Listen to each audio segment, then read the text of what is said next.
Hi guys, welcome back to the class. So we were doing अपना final law का revision for May 22 and November 22 attempt. हमारा एक class हो चुका, आज हम अभी दूसरी क्लास शुरू कर रहे हैं. So guys, फटाफट अपनी बुक निकाल लीजिए. आई होप आपने नोट्स डाउनलोड कर लिए होंगे. जिनको भी ये नोट्स चाहिए तो इधर आप वीडियो के नीचे डिस्क्रिप्शन में देखिए, पार्ट 1 के या इस वाले में, या फिर आपको मिल जाएगा बीबी वर्चुअल्स की साइट पे या भंवर बुराना सर की साइट पे या फिर मेरी साइट पे www.letslearnindia.in. वहां से आपको नोट्स मिल जाएंगे. This are handwritten notes जो मैंने क्लास में डिक्टेट किए हैं in the previous batch and यहां से हम अभी आगे बढ़ने वाले हैं. सो आज भी आई थिंक 2-3 चैप्टर्स करा ही दूंगा मैं आपको. It's a revision session guys for attempt of May 22 and November 22. अगर आपको रेगुलर क्लास या फिर आपको अगर GD PD चाहिए तो you have to buy because it's a revision batch with regards to exam oriented things. आ जाइए, let's quickly start. So today we are starting with a chapter which is called as operation and mismanagement. I pronounce that operation and mismanagement. बहुत सारे बच्चों को इसमें भी दिख रहा है सर ऑपरेशन होता है, ऑपरेशन नहीं होता है. बेटा ध्यान रखना, वाइवा एग्जाम नहीं है, ओरल एग्जाम नहीं है, ओरल एग्जाम नहीं है, रिटर्न है. ठीक है. ऑपरेशन, ऑपरेशन मतलब क्या होता है? सप्रेस करना, किसी को दबाना.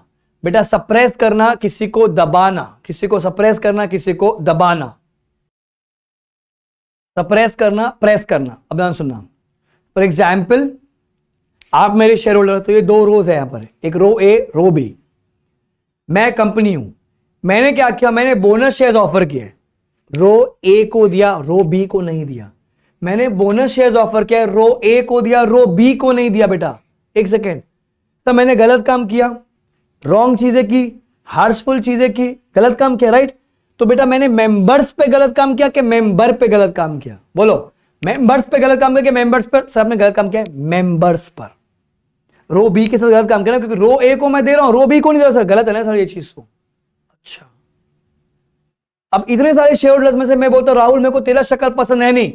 राहुल हमको तुम्हारा शक्ल पसंद है नहीं. बिल्कुल हम कह रहे तुमको, आज कह रहे तुम्हारे दुनिया के सामने कह रहे हैं. मैं कंपनी, आप शेयर होल्डर. बाकी सब शेयर होल्डर को मैंने बोनस शेयर बांटा, सबको डिविडेंड पे दिया, पर राहुल को नहीं दिया. राहुल को नहीं दिया. गलत काम किया, रॉन्ग डूइंग थिंग की. किस पे की? मेंबर्स पे की कि मेंबर पे की? सर आपने मेंबर पे की. सो बेटा इसका मतलब होता है सर अगर आपने रॉन्ग थिंग की है किसके ऊपर? सर मेंबर्स पर या फिर मेंबर पर, तो ये ऑपरेशन है. क्या बच्चों ये ऑपरेशन, ऑपरेशन काटा पिटा, ये ऑपरेशन है. मैं ऐसे ही प्रोनाउंस करेगा. इसको तकलीफ है south Bombay, south Delhi people. I know you have problem with the pronunciation. I don't care. It's not oral exam. It's writing exam. मैं तो इसको ऑपरेशन ही प्रोनाउंस करेगा. I have studied. I have done my schooling from Municipality School of London. ध्यान सुनो अभी. अच्छा, हमारी factory थी. हमारी जो फैक्ट्री थी ना सर, फैक्ट्री में क्या है, हमारा जो चिमनी है, चिमनी का जो पाइप है, पाइप वो ऐसा है, वो शहर के अंदर जा रहा है. वो शहर की लड़की शहर के अंदर जा रहा है सर. अरे सर हमारा ये जो गैस का जो पाइप है, जो धुआं निकलता है ना सर, वो ऊपर से नहीं, वो सर अंदर सिटी के अंदर घुस रहा है. सर गलत काम कर रही कंपनी, तो है कंपनी गलत काम कर रही है. किसके पर? पब्लिक के साथ. किसके साथ? पब्लिक के साथ. तो वो क्या बोलता है, सर अगर यहां पर गलत काम हुआ है, बेसिकली अगर कंपनी ने गलत काम किया है, किसके पर किया होगा? मेंबर पे किया होगा, मेंबर्स पे किया होगा, पब्लिक पे किया होगा. तो इवेंचुअली वो आके मेंबर्स को फर्क पड़ेगा क्योंकि कंपनी बंद हो जाएगी वहां पर. It is called as oppression. क्या बोलते हैं इसको बेटा? ऑपरेशन. क्या बोलेंगे इसको अपन? ऑपरेशन. इसको बोलेंगे अपन ऑपरेशन. फिर वो लॉ में क्या बोलते हैं? Operation is not defined in the act. हाँ, it is not defined in the act.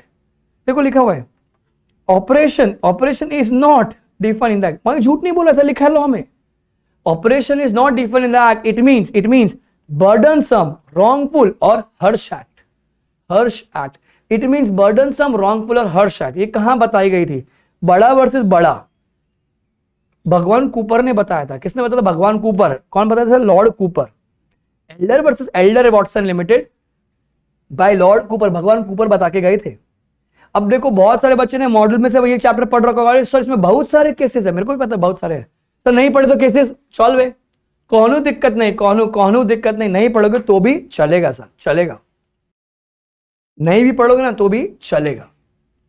ठीक है. डेफिनेशन ध्यान समझ लीजिए. डेफिनेशन डिफाइन ही नहीं की गई. इसका मतलब क्या? Wrongful, burdensome, harsh act which is called as oppression. It is called as oppression. अब इस चैप्टर में जो सेक्शंस आएंगे ना बेटा, वो कहां से आएंगे सर? वो आएंगे 241, 242, 243, 244 एंड 245, ये 5 ही आएंगे। 241, 242, 243, 244, 245, खत्म, चैप्टर स्वाहा। सब पहला सेक्शन क्या है? Application to T that is tribunal for relief in case of oppression. अरे सर ऑपरेशन तो समझ में आ गया, अरे ये मिसमैनेजमेंट क्या होता है? आगे मिलेगा अपने को डेफिनेशन। मिसमैनेजमेंट का मतलब होता है जो कंपनी है ना सर, वो मिसली मैनेज की गई है। सर कैसे? मैंने शेयर होल्डर्स में चेंज कर दिया, आप लोग एग्जिस्टिंग शेयर होल्डर मैंने आपको हटा के मैंने मेरे घर वालों को लेकर आ गया। सर शेयर होल्डिंग में चेंज करना गुनाह नहीं है, नहीं कोई गुनाह नहीं, बट उस चेंज की वजह से सर आप क्या कर रहे हो?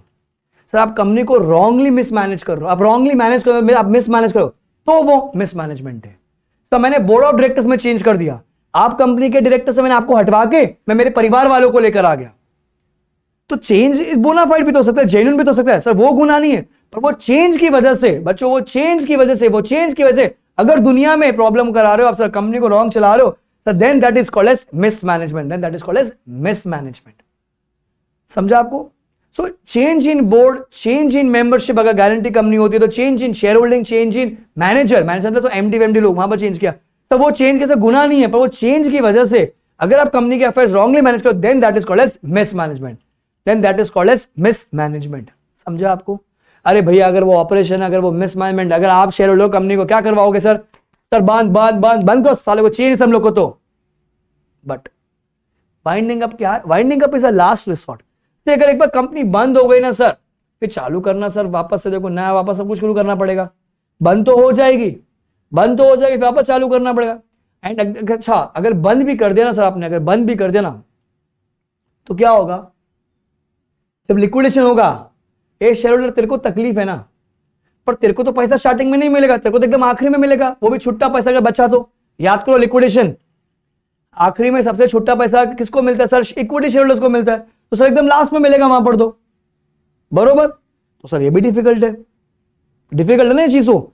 तो सर एक काम करते हैं हम जाते हैं ट्राइब्यूनल के पास, बोलते हे ट्राइब्यूनल, हे माई बाप, कुछ शक्ति दे, कुछ हम पे भिक्षाम दे, हमको हमको हमारे लिए कुछ करके दे। तो मेंबर्स लोग क्या करेंगे? ट्राइब्यूनल के पास जाएंगे। ट्राइब्यूनल क्या बोल, अरे वाइंडिंग अप करना तो लास्ट है ना, शेयर होल्डर तेरे को तकलीफ है, एक काम कर, तेरा शेयर दे, पैसा है कम नहीं, पैसा दे इसको, पैसा दे। राहुल तेरे को तकलीफ है ना, पैसा दे, निकल, अभी तकलीफ दूर हो गया। अच्छा डायरेक्टर ने कांड किया, पेनल्टी थोक देगा। ये डायरेक्टर नुकसान पहुंचा है, भरपाई करके दे। भरपाई करने को अपन लॉ की भाषा में क्या बोलते हैं?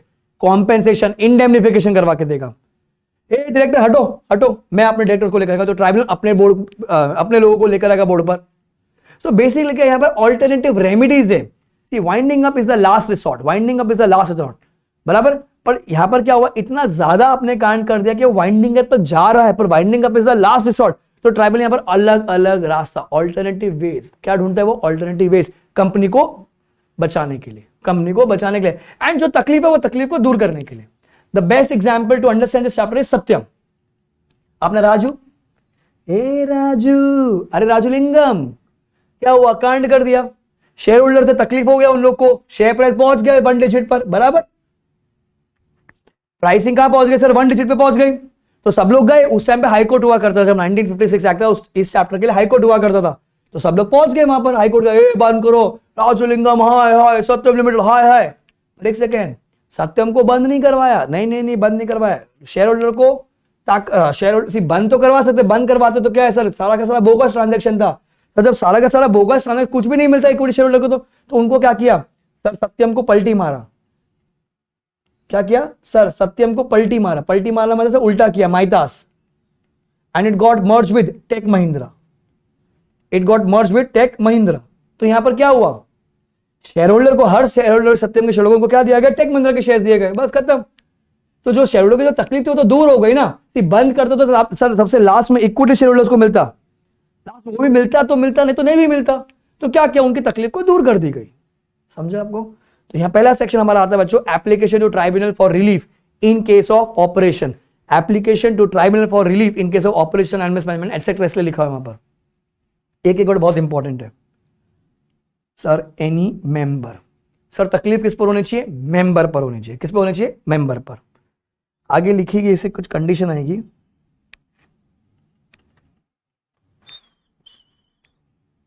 एक मिनट। मैं यहां लिख देता हूं। सर आपको 3 कंडीशन चेक करनी है। क्या बोलोगे सर? आपको 3 कंडीशन चेक करनी है। क्या है वो 3 condition? AMC। Sir a has to be, it has to be an actual act of oppression और मिसमैनेजमेंट, असली में होना चाहिए। अरे सर मेरे को शक है कि ऐसा कांड हो रखा है। अरे शक है ना तेरे को, व्हाट द शक? हाँ व्हाट द शक? Actual act. जनता को क्या चाहिए? सबूत। अरे तुम लड़के हो, जनता को क्या चाहिए? सबूत चाहिए इसका, तो it has to be actual act. एम से it has to be on members, it has to be on members. अरे डायरेक्टर के साथ गलत काम हुआ, मैं मानता हूं, मेरा दिल है, मेरा सहानुभूति उसके साथ होने दो सर, हो गया ना, ठीक है ना। कोई दूसरा सेक्शन होगा, कोई दूसरा सेक्शन प्रोटेक्ट करेगा, ये चैप्टर प्रोटेक्ट नहीं करेगा, ये चैप्टर खाली मेंबर्स को प्रोटेक्ट करता है। मैं मानता हूं कि डायरेक्टर से गलत काम हो, मेरा दिल कहता है सर बड़े बहुत बुरा हुआ आपके साथ, पर यहां पर प्रोटेक्शन नहीं मिला, कोई दूसरे सेक्शन में जाकर प्रोटेक्शन ले लीजिए सर आप। See it has to be continuous. Sir क्या बोलोगे आप? It has to be continuous मतलब सिंगल एक्ट, आइसोलेटेड एक्ट नहीं चलेगा, कंटिन्यूअसली गलत काम होते रहना चाहिए। तो सर ए से एक्चुअल, एम से मेंबर, सी से कंटिन्यूअस। ए से एक्चुअल, एम से मेंबर, सी से कंटिन्यूअस रॉन्ग एक्ट होना चाहिए। क्लियर? सर ध्यान से देखना, बहुत सिंपल है। पहला चीज, कौन कंप्लेन कर रहा है sir? Member. Any member of a company who complains that the affairs मतलब activities, actions of the company have been मतलब या तो वो थे, और आर बीइंग मतलब या तो वो है, been conduct in a manner which is prejudicial, मतलब सर हानिकारक, अगेंस्ट है to the interest of company, member, public. मतलब sir the affairs of company have been और are being conducted in a manner which is PTIC और PTIM और PTIP। PTIC मतलब company के against है, या मेंबर मतलब PTIM मतलब मेंबर्स के अगेंस्ट है, या फिर पब्लिक के अगेंस्ट है, पब्लिक के अगेंस्ट है, या फिर sir there is a material change, या फिर देयर इज अ मटेरियल मतलब सर मटेरियल मतलब सिग्निफिकेंट, मटेरियल मतलब सिग्निफिकेंट चेंज मतलब सर बदलाव, किसमें? Change in board of directors में चेंज हुआ है।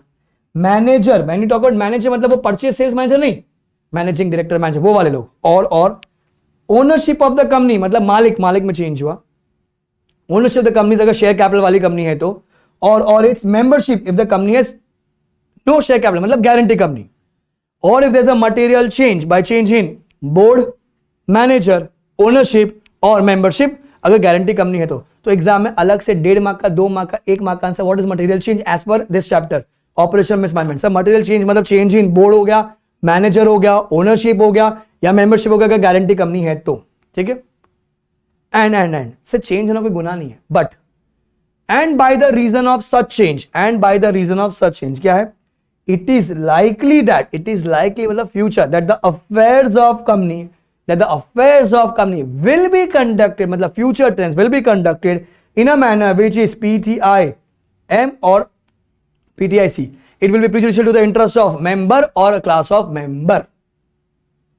देखो ए वाले पार्ट में ना क्या है? आर बीइंग और हैव बीन मतलब क्या मेरे पास सबूत है, या तो वो था या तो वो है। बी वाले पार्ट में जब मटेरियल चेंज की बात करें तो मटेरियल चेंज का गुनाह नहीं है, पर because of that material change आप फ्यूचर में गलत काम करने वाले हो तो क्या होगा? Sir member will make a complaint, will make an application to T for relief, they shall apply to tribunal for relief under section 244 है। एप्लीकेबिलिटी 244 में कैसे एप्लीकेशन करनी है? सर पहला पॉइंट क्या है? Application to T. सर कब होगा? सर मेंबर कंप्लेन कर सकता है, कब करेगा? The affairs of company are being और have been conducted in a manner which is PTIP, PTIC और PTIM, और there is a material change in the board और मैनेजर और कंपनीज और ओनरशिप ऑफ कंपनी, अगर कंपनी शेयर कैपिटल वाली है तो फिर, या फिर मेंबरशिप अगर गारंटी कंपनी है तो। Sir and because of that change it is likely that the affairs of company in future will be conducted in a manner which is prejudicial to the interest of member or class of members, then they may apply to the tribunal for relief. Sir, number 2 point, अगर CG को लगता है बच्चा, किसको? CG. If the CG is of the opinion that, कौन बेटा? CG is of the opinion that the affairs of company are conducted in a manner, अब CG को तकलीफ किससे होएगा? पब्लिक वाले प्रॉब्लम से। पब्लिक को, अभी जैसे मैंने आपको पोल्यूशन वाला एग्जांपल दिया ना, पोल्यूशन का जो चिमनी है वो आपकी सिटी में जा रहा है ना कि आउटस्कर्ट्स में, तो सीजी क्या करेगा, इफ द सीजी तो the opinion the affairs of company are conduct in a manner which is prejudicial to public interest, he will also apply to tribunal for relief under 244, for relief under 244। In simple भाषा में दो लोग complain कर सकते हैं, option C आएगा, both A and B. Member कर सकता है, सीजी कर सकता है। सीजी कब करेगा, जब पब्लिक को तकलीफ होगा तभी सीजी करेगा, क्लियर। फिर पॉइंट नंबर 3 ऐड हुआ, 2 अटेम्प्ट हो गए, ऐड किए हुए। क्या ऐड किया, if in the opinion of CG, क्या बोलेगा, if in the opinion of CG there exist circumstances. क्या बोलना चाह रहे हैं सर, सीजी के हिसाब से ऐसा लगता है कि कोई ऐसा इंसान है, कोई ऐसा इंसान, any person concern in the conduct and the management of affairs of company, या उसने फ्रॉड कर रखा है, मिसफिशेंस कर रखा है, नेग्लिजेंस कर रखा है सर, बिजनेस नहीं कर रखा है as per sound business principal sir, या फिर सीरियस इंजरी और डैमेज कर रहे जिस इंडस्ट्री को वो बिलोंग कर रहे सर, या फिर जो company is been manage by with such person with intent to defraud the creditors, members और एनी अदर पर्सन, मतलब बेसिकली फ्रॉड का अगर लग रहा है सीजी को, तो सीजी क्या करेगा, CG will make a request to the tribunal, CG will make a request to the tribunal. ए सुनना ट्राइब्यूनल, मेरे को लग रहा है कि जो रिलायंस है ना मुकेश, क्या है, कभी ये फ्यूचर ग्रुप को खरीदा, कभी जस्ट डायल को खरीदा, अलग अलग लोगों को खरीदा सर, मेरे को लग रहा है कुछ गड़बड़ है दया, कुछ तो गड़बड़ है। ये ट्राइब्यूनल तू देखना चला क्या है, इंक्वायरी करना। फिर ट्राइब्यूनल क्या करेगा, ट्राइब्यूनल इंक्वायरी करेगा एंड वो बताएगा कि वो जो मुकेश अंबानी ने अपना Mukku weather he is fit and proper, whether he is fit and proper or not. So it says, and the tribunal will respond back to CG stating that such a person, whether he is fit and proper or not, whether he is fit and proper or not, to hold the office of a director, or any other office connected with the conduct and the management of any company. मतलब अगर CG को लगता है कि कोई ऐसा इंसान है जिसने कंपनी बनाई है जो ढंग से काम नहीं कर रहा है, वो गिल्टी ऑफ फ्रॉड है, मिसफिशेंस है, ब्रीच ऑफ ट्रस्ट है, या लोगों को धोखा दे रहा है, तो सीजी किसके पास जाएगा, ट्राइब्यूनल के पास। ये ट्राइब्यूनल इंक्वायरी कर, ट्राइब्यूनल रिवर्ट बैक करेगा, क्या बोलेगा, अच्छा ये फिट एंड प्रॉपर है या नहीं, to hold the office as a director और any other office in any company. इसका रेलेवेंस अपने को आगे मिलेगा, इन एनी कंपनी, समझा आपको। सो पूरे सेक्शन में बेटा 3 पॉइंट है, एग्जाम में मेन इंपॉर्टेंट 1 और 2 है, 3 नया ऐड हुआ है, तो इस पे ध्यान रखना कि ट्राइब्यूनल इंक्वायरी करेगा सीजी की रिक्वेस्ट पर, और वो बताएगा कि फिट एंड प्रॉपर है या नहीं है, कि वो किसी कंपनी का डायरेक्टर बनने के लायक है या नहीं है, क्लियर। 241 इसको बोलते हैं अपना application to tribunal for relief, application to tribunal for relief. Very important section अपनी बुक में खोल लीजिए sir, right to apply, very very very very very and very important answer. क्या बोलते सर इसको हम लोग, right to apply, right to apply. Sir right to apply क्या होता है, ध्यान सुनो। अभी हम माना कि तकलीफ हुआ है, किसके पर हुआ है, मेंबर पे हुआ है, एक्चुअल हुआ है, कंटिन्यूसली हुआ है, तो मैं ट्राइब्यूनल के पास जाऊंगा रिक्वेस्ट लेके, तो कितने लोग रिक्वेस्ट करेंगे सर, अगर कंपनी के पास शेयर कैपिटल है, बेटा क्या बोलोगे, कंपनी के पास अगर शेयर कैपिटल तो कितने लोग जाएंगे सर, 100 मेंबर्स, बेटा कितने लोग, 100 members, or 1/10 of total number of members, or 1/10 of total number of members, ठीक है, और members holding 1/10 of issued share capital of the company, members holding 1/10 of total issued share capital of company। Question में paid up दिया होगा, market value दिया होगा, सबको ignore करना है, सबको इग्नोर, आपको चेक करना है कितना इशूड है, बस 100 लोग, और टोटल नंबर में से 1/10 पकड़ने का मतलब 10% लोग, और ऐसे लोग जिनके पास 1/10 ऑफ इशूड शेयर कैपिटल है, whichever is less।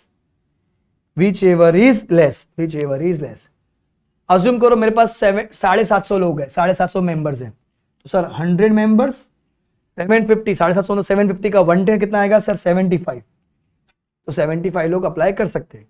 या अगर क्वेश्चन में दिया है कि 2 लोग मिलके, खाली 2 लोग मिलके 1/10 कैपिटल होल्ड कर रखा है, 1/10 कैपिटल, 2 लोगों ने मिलके 1/10 कैपिटल, अरे सर बड़े लोग हैं, बहुत बड़े लोग हैं सर, तो 2 लोग, whichever is less, तो 2 लोग कैन अप्लाई टू ट्राइब्यूनल, 2 लोग कैन अप्लाई टू ट्राइब्यूनल। आपको चेक करना है क्वेश्चन में तीनों डेटा दे रखा है या 2 डेटा दे रखा है, ठीक है, उसके हिसाब से आप आंसर फ्रेम करोगे। Sir company not having share capital, बेटा company not having share capital मतलब कौन सर, गारंटी कंपनी, कौन सी कंपनी, गारंटी कंपनी। कितने लोग आएंगे sir, 1/5 of total number of members, 1/5 of total number of members apply कर सकते हैं, 1/5 of total number of members apply कर सकते हैं, क्लियर।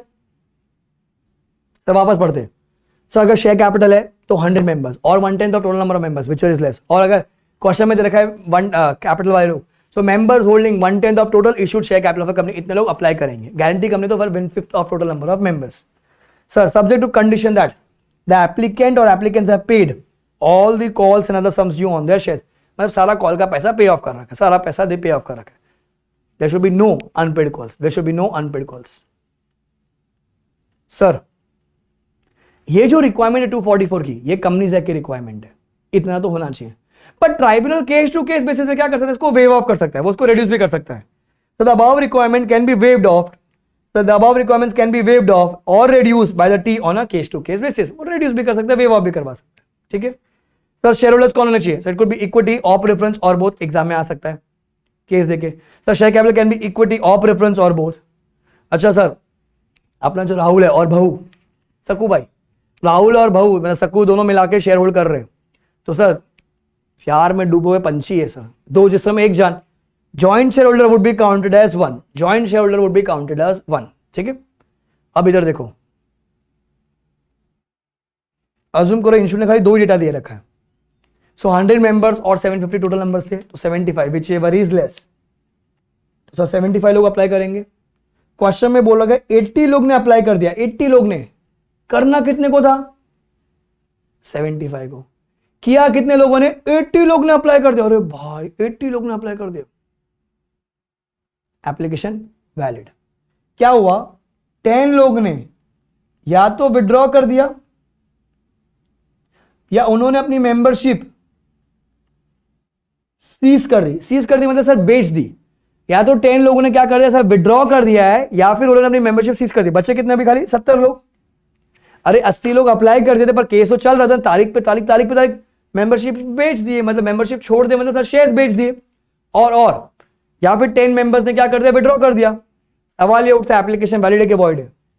बोलो एप्लीकेशन वैलिड या वॉइड? Application is valid. क्या बोलोगे आप? Application is valid. क्यों सर? द मिनिमम रिक्वायरमेंट, क्या बोलोगे आप? The minimum requirement has to be checked at the time of application. Sir the minimum requirement is to be checked at the time of making application. Therefore, if some members withdrew the application or ceased to be as members, then still the application is valid. And still the application is valid. The above requirement has to be checked only at the time of making application. अगर कोई members छोड़ देते हैं membership या वो case withdraw करता है, still the application is valid. ठीक है. अब सर 75 लोग थे अप्लाई करने के, 75 लोग, 80 लोग ने अप्लाई किया, तो सर 80 लोग क्या हाथ पकड़ के साखली खेलते हुए कोर्ट में जाएंगे? वो कटघरे में सर 1 एंड डिस्टेंस नहीं ना. कोई भी एक लीड एप्लीकेंट को चूज कर लिया. So the applicant can choose lead applicant who may or may not be a member. जैसे सीए को अपॉइंट कर दिया, लॉयर को अपॉइंट कर दिया, किसी और को अपॉइंट कर, जहां हमारे बिहाफ पे केस लड़ तो जाके केस लड़ लेगा, अलाउड है, कोई दिक्कत नहीं, अलाउड है. सो बेटा कौन सा सेक्शन के अपन है? 244. फटाफट 244 right to apply. Sir share capital guarantee company, share capital में 100 members or 1/10 of total number of members which is less, or members holding 1/10 of issued share capital of company. Issued. बेटा अगर guarantee होता था 1/5 of total number of members. ये जो requirement है किसने बोला? ट्राइब्यूनल कंपनीज एक्ट ने बोला. ट्राइब्यूनल को कम भी कर सकता है, वेव ऑफ भी कर सकता है. Sir share holder can be equity preference or both. Share capital could be equity preference or both. ये जो अबाव रिक्वायरमेंट है कब चेक करनी है? At the time of making application. अगर सब्सिक्वेंटली कोई मेंबर्स छोड़ देता है या केस विड्रॉ करता है, एप्लीकेशन स्टिल वैलिड. अच्छा, the applicant can choose a lead applicant who may or may not be a member. 244. तो बेटा 2 सेक्शन कर लिया अपन ने. 241 application to T for relief. 244 right to apply. 244 right to apply. ठीक है. सो अपना 2 सेक्शंस हो गया है, अपन आगे पढ़ते हैं अभी. सो 241 is done, 244 is done. The next section what we are doing is 242. क्या लिखा हुआ? Powers of tribunal read only for the MCQ page 69 model. Powers of tribunal खाली रीड करना है. मैंने आपको बताया ट्राइब्यूनल क्या कर सकता है सर, वो पेनल्टी लगवा सकता है, कॉम्पेंसेशन के लिए बोल सकता है सर, डायरेक्टर्स को निकाल सकता है, शेयर होल्डर को कॉम्पेंसेशन दिलवा सकता है, सब कुछ कर सकता है. बहुत सारी पावर्स है. आई थिंक A2O या A2U power, A2O I think powers है वहां पर. खाली वो पावर्स को आपको रीड करना है, क्योंकि अगर एग्जाम में आता है डिस्क्रिप्टिव आंसर डायरेक्ट क्वेश्चन, तो कोई भी 5-6 पावर्स आपको पता होनी चाहिए. You have to read it from page number 6.9 of the module, section number 242 powers of tribunal. अब देखिए next section what we are doing is basically that is 243. क्या कहता है? It says consequences of termination or modification of certain agreements. Consequences of termination or modification of certain agreement. मतलब sir अरे पता है अपन ने बात की थी कि भाई डायरेक्टर्स को निकाल के बाहर फेंक सकता है ट्राइब्यूनल। ए डायरेक्टर तुमने गलत काम किया, तुमको निकाल के बाहर फेंक सकता है। तो भाई तुमको निकाल के जब वो बाहर फेंका तो डायरेक्टर उसके तो सपने तोड़ जाएंगे। अरे मैं तो सपने सजाए थे कि ए बी सर के यहाँ काम करूंगा, हनीमून पे जाऊंगा, 3 नाइट 4 डे का स्टे धारावी। हनीमून का सपना किसने तोड़ा सर? ट्राइब्यूनल ने। ए बी नहीं, ट्राइब्यूनल ने। उसके पापा बनने का सपना किसने तोड़ा सर? ट्राइब्यूनल ने। तो क्या होगा, वो क्या मांगेगा अपने से? कॉम्पेंसेशन। बोलो क्या अपन कॉम्पेंसेशन देंगे? नहीं सर नहीं। क्यों? क्योंकि सर उसकी वो गलती है। तो सर पहला प्रॉब्लम क्या हो जाएगा, उसको कॉम्पेंसेशन नहीं मिलेगा।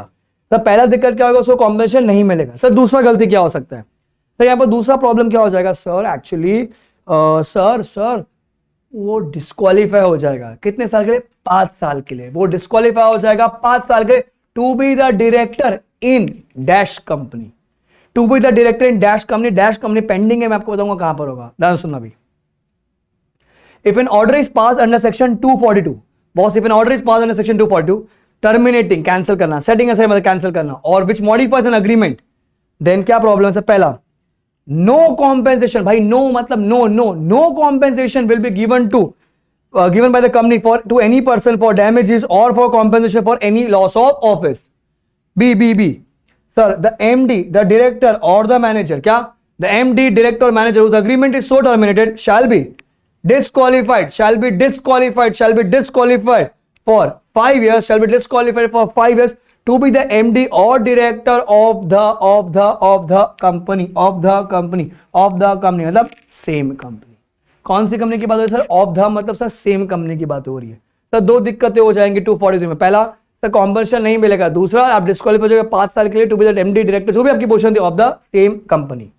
अच्छा, if such person is to be appointed within 5 years। अब क्या है, अपना जो राहुल है एक नंबर बनता है, मेरे को यही बनना चाहिए। अरे सर क्या मार्केटिंग करता है, अरे सर क्या सुपर मार्केटिंग करता है सर, बड़ा पाव खाते भी वहां पर लोग बता रहे सर ए भी लो, फुल जबरदस्त मार्केटिंग करता है, मेरे को यही बंदा चाहिए। तो लॉ क्या बोलता है? If such person is to be appointed within 5 years, 5 साल के डिस्क्वालीफाई हो गए तो क्या करो? सही काम करो, ट्राइब्यूनल के पास जाओ। डिस्क्वालीफाई कौन किया? ट्राइब्यूनल ना, तो ट्राइब्यूनल के पास जाओ। Then it requires the tribunal's approval. Tribunal will give the approval only after making an application to CG. क्या टाइम पास चल रहा है ना, कंपनी जाएगी ट्राइब्यूनल के पास, ये ट्राइब्यूनल हम लोग को राहुल चाहिए, आप देना प्लीज। ट्राइब्यूनल किसके पास जाएगा? सीजी। ए सीजी, ये कंपनी वाले आए थे, वो बोलते कि राहुल को हमको वापस चाहिए, दे दूं इनको अप्रूवल। तो सीजी अपना क्या देगा वहां पर? रिप्रेजेंटेशन, तभी जाके ट्राइब्यूनल अप्रूवल देगा। चलो 241 में सिखाया कि सीजी ट्राइब्यूनल के पास जाता है, अरे वो फिट एंड प्रॉपर के लिए, बराबर। इधर क्या है? अभी ट्राइब्यूनल सीजी के पास आएगा, क्या फुल टाइम पर सीजी ट्राइब्यूनल सीजी, यही चलता रह रहा है लोग का। दूसरा ध्यान सुना भी, दूसरा 1A ये नया ऐड हुआ है 1A। पता है वो आगे अपन ने सीखा था कि सीजी को अगर लगता है कि फ्रॉड हो रखा है तो वो ट्राइब्यूनल के पास जाएगा इंक्वायरी करवाने के लिए, बराबर। एंड सीजी वहां पर इंक्वायरी कर रहे हो, क्या बोलेगा? वो फिट एंड प्रॉपर है या नहीं। तो अगर कोई ऐसा इंसान आता है, मुकेश अंबानी, मैंने आपको एग्जांपल दिया था अपना मुखिया, अगर वो डिक्लेयर होता है कि वो फिट एंड प्रॉपर नहीं है बच्चों, अगर वो फिट एंड प्रॉपर नहीं है तो वही सेम दिक्कत, the person who is not fit and proper as per 242(4)A, मतलब वो पावर्स में लिखा है फिट एंड प्रॉपर वाली बात, shall not hold the office of a director or any other officer connected with the management of the any company for 5 years। Answer is same जो अपन ऊपर पढ़कर आए, खाली यहां पर क्या बोलते हैं, उधर वाले में क्या normal disqualify of the company. अगर आपको ऐलान कर देगा फिट एंड प्रॉपर नहीं हो तो you are disqualified to be the director MD of any company for 5 years। अच्छा वही सेम पॉइंट, अगर आपको वो इंसान चाहिए 5 साल के अंदर तो ट्राइब्यूनल किसके पास आएगा? सीजी के पास आएगा। सीजी क्या करेगा? वहां पर इंक्वायरी करके अप्रूवल दे देगा। सेम पॉइंट जो भी अपन पीछे पढ़कर आए, वापस से वन भी सेम पॉइंट है। No compensation shall be paid to any person for the loss of office as per 242(4)A। खाली क्या है यहां पर? इधर देखो फर्क क्या है। पहला कॉम्पेंसेशन की बात की, फिर बोले डिस्क्वालीफाई कर दिया 5 साल के लिए to be the MD director of the company. 5 साल में चाहिए तो जाट सीजे के बजाय सीजी अप्रूवल दे देगा। तुम ट्राइब्यूनल के बजाय ट्राइब्यूनल सीजे का सीजी अप्रूवल दे देगा। अगर आप फिट एंड प्रॉपर डिक्लेयर नहीं हो तो क्या फिट एंड प्रॉपर नहीं हो, ये होता है। तो पहले क्या बोला उसने आपको कि पहले आप डिस्क्वालीफाई हो जाओगे, उधर पहले ए में कॉम्पेंसेशन था, यहां पर पहले में क्या बोल दिया? आप डिस्क्वालीफाई हो जाओगे 5 साल के लिए to the MD director of the company. B में क्या बोला? कॉम्पेंसेशन नहीं मिला, खाली उल्टा हो गया। मैंने नहीं लिखा बेटा, बैरेक में भी ऐसे लिखा हुआ है। तुमको पता था तुम डिस्क्वालीफाई हो गए, मुझे पता था कि आप डिस्क्वालीफाई हो गए, फिर मैंने आपको बिठा रखा है, गलत काम किया। Sir any person who knowingly act as MD director manager and every such other director, जिसको बात पता थी, shall be liable to a punishable with fine of up to 5 lakh rupees, up to 5 lakh rupees, up to 5 lakh rupees, up to 5 lakh rupees। तो आपको पता था कि आप डिस्क्वालीफाई हो गए, मेरे को पता था कि आप डिस्क्वालीफाई हो गए, जिनको भी बात पता थी, तुम आके वहां बैठ गए, अप टू 5 लाख की पेनल्टी, अप टू 5 लाख की पेनल्टी। सेक्शन नंबर 243 सर बहुत सिंपल है। नॉर्मली पहला कॉम्पिटिशन नहीं मिलेगा, डिस्क्वालीफाई 5 साल तक to be the director MD of the same company. आपको वही इंसान वापस से चाहिए सर, ट्राइब्यूनल किसके पास जाएगा? सीजे के पास। आप ट्राइब्यूनल के पास जाओ, ट्राइब्यूनल जाएगा सीजे का, सीजे विल गिव द अप्रूवल। अच्छा, वन ए में क्या हुआ? वन बड़ा वाला ए में और वन बी बड़े वाले बी में क्या हुआ? फिट एंड प्रॉपर अगर आप डिक्लेयर नहीं होता, क्या फिट एंड प्रॉपर नहीं हो, अगर ऐसा बोला गया है तो सब डिस्क्वालीफाई हो जाएंगे for 5 years to be the MD director of any company. Within 5 years चाहिए तो आप जाओगे ट्राइब्यूनल के पास, ट्राइब्यूनल जाएगा CJ, CJ will give the approval. Sir competition नहीं मिलेगा आपको फॉर लॉस ऑफ ऑफिस। आप डिस्क्वालीफाई हो गए, आपको तो पता था, मेरे को भी बात पता, फिर मैंने आपको बिठा रखा था वहां पर और आप जाके बैठ रहे हो, हम सबको पेनल्टी लग जाएगी up to 5 lakhs, up to 5 lakhs। Section number 243, बड़ा सेक्शन नंबर क्या है? 243। देखो हो गया सर। 241 क्या है? Application to tribunal for relief. Sir 244 क्या है? Right to apply. 242 अपन किया अभी के पावर्स ऑफ ट्राइब्यूनल, खाली मॉड्यूल से रीड करने का है। 243 consequences for termination of agreement. 243 क्या हो जाएगा बेटा? Consequences for termination of agreement. 243 consequences for termination of agreement, consequences for termination of agreement। clear? last section 245 क्या है बाबू? 245 तो क्या बोलते हैं अपन? Class action suits. क्या बोलेंगे इसको अपन? 245 क्लास एक्शन। क्लास एक सूट, कौन सा? एक पर्टिकुलर क्लास जो फाइल करता है। Debenture holder is a class, equity share holder is a class, creditor is a class, preference share holder is a class, equity में भी 10 रुपए वाला इज अ क्लास, 100 रुपए वाला इज ऑल्सो अ क्लास। उसको बोलते हैं क्लास एक्शन, मतलब एक पर्टिकुलर कैटेगरी ऑफ पीपल जो अप्लाई करते हैं। Sir how would you distinguish in 241 and 245? ध्यान से सुनना। 241 क्या है? बोलते गलत काम हुआ है, किस पर? मेंबर्स पर। कौन किया? कंपनी गलत काम किया होगा, मतलब डायरेक्टर गलत काम किया होगा, बराबर। इधर भी गलत काम हुआ है, पर यहां पर किसको कवर किया? मेंबर्स को भी कवर किया, डिपॉजिटर्स को भी कवर किया। किसको? मेंबर्स को भी बच्चों कवर किया, डिपॉजिटर्स को भी कवर किया, मेंबर्स एंड डिपॉजिटर्स। और यहां पर जो गलत काम हुआ है ना सर, कंपनी किया, ऑडिटर किया, डायरेक्टर किया, सीएस किया, सीएमए किया, वैल्यूअर किया, कोई भी गलत काम कर सकता है, कोई भी गलत काम। अच्छा, वहां पर क्या है? खाली एक पर्टिकुलर कैटेगरी, मतलब वहां पर एक इंसान के साथ हुआ होगा, एक इंसान के साथ, बराबर, या कुछ पर्टिकुलर ग्रुप के साथ हुआ। यहां पर क्या है? पूरे कैटेगरी के साथ ही गलत काम हो गए, पूरी कैटेगरी। तो वो झुंड मिला के क्या कर सकते हैं? कंप्लेन कर सकते हैं। इसको बोलते हैं क्लास एक्शन सूट। खाली रीड कर रहे हैं पहले, जहां से आंसर शुरू का मैं आपको याद करा दूंगा। देखो, this section covers members, depositors or any other class of members. Here the wrong doing can be done by the company, director, member, auditor, expert or any consultant. Sir, if the member deposit class of them are of the opinion that, तो यहां से आपका answer शुरू होता है, ये पहला point. Sir member, depositor or class of them, एक पर्टिकुलर 10 रुपए वाला, 100 रुपए वाला, are of the opinion that affairs of company are conducted in a manner which is prejudicial to the interest of company or members or depositors. तो लोग किसके पास जाएंगे? वो जाएंगे ट्राइब्यूनल के पास। ट्राइब्यूनल क्या कर सकते हैं? Can pass all or any of the following order, can pass all or any of the following order. Exam में ये अलग से क्वेश्चन आ सकता है कि ट्राइब्यूनल 245 में क्या ऑर्डर पास करेगा। ये देखो इतना सारा है, इतना सारा ऑर्डर है। पहला sir to restrain the company, बेटा टू रिस्ट्रेन द कंपनी मतलब सर रोक सकता है company from committing an act which is ultra vires the MOA, ultra vires beyond the powers. Company तो ये काम नहीं करेगी, ट्राइब्यूनल ऐसा बोल सकता है। To restrain the company from committing breach of any provision of companies act MOA, companies act के हिसाब से आप ये काम नहीं कर सकते हो। तो सर महुआ अगर अल्ट्रा वायरस है सर वो काम रोक सकता है ट्राइब्यूनल, या फिर provision of companies act MOA उसके खिलाफ है वो रोक सकता है। To declare a resolution altering MOA as void, अच्छा महुआ चेंज किया था, void. To restrain the company from acting on such resolution, वहां रोक सकता है आपको। To restrain the company from any act which is contrary to the provision of act, मतलब company act के खिलाफ है वो रोक सकता है। To restrain the company from committing any act which is contrary to the resolution pass by the members, वहां रोक सकता है। और very very very important, to claim damages, किससे?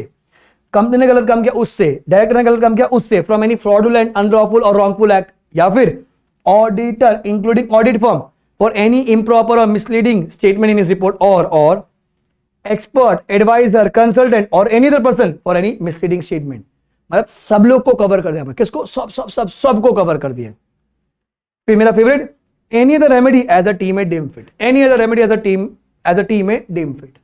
तो सर ये भी एग्जाम में आ सकता है अलग से क्वेश्चन कि बेटा बताओ ट्राइब्यूनल क्या क्या ऑर्डर पास कर सकता है, तो A to H ऑर्डर्स है, A to H। सर कितने लोग अप्लाई करेंगे, वेरी इंपॉर्टेंट पॉइंट, ये अलग से एक पॉइंट है, एग्जाम में आ चुका है तो ऑलरेडी।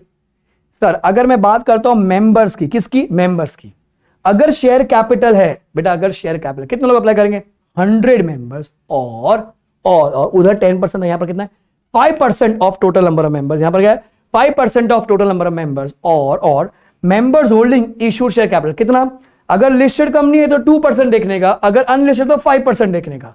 एक सेकेंड, हमने 244 में भी सीखा था, सेम पॉइंट था, 100 मेंबर्स और 10%, मतलब 1/10 of total number of members, or members holding 1/10 of issued share capital, वो वहां ये देखा था।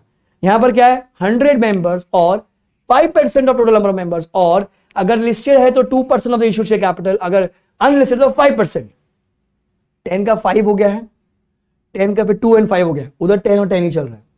सर अगर गारंटी कम है तो same point 1/5 of total number of members, 1/5 of total number of members. खाली बेटा चेंज यहां पर ध्यान रखना, एमसीक्यू में आ सकता है, केस में आ सकता है।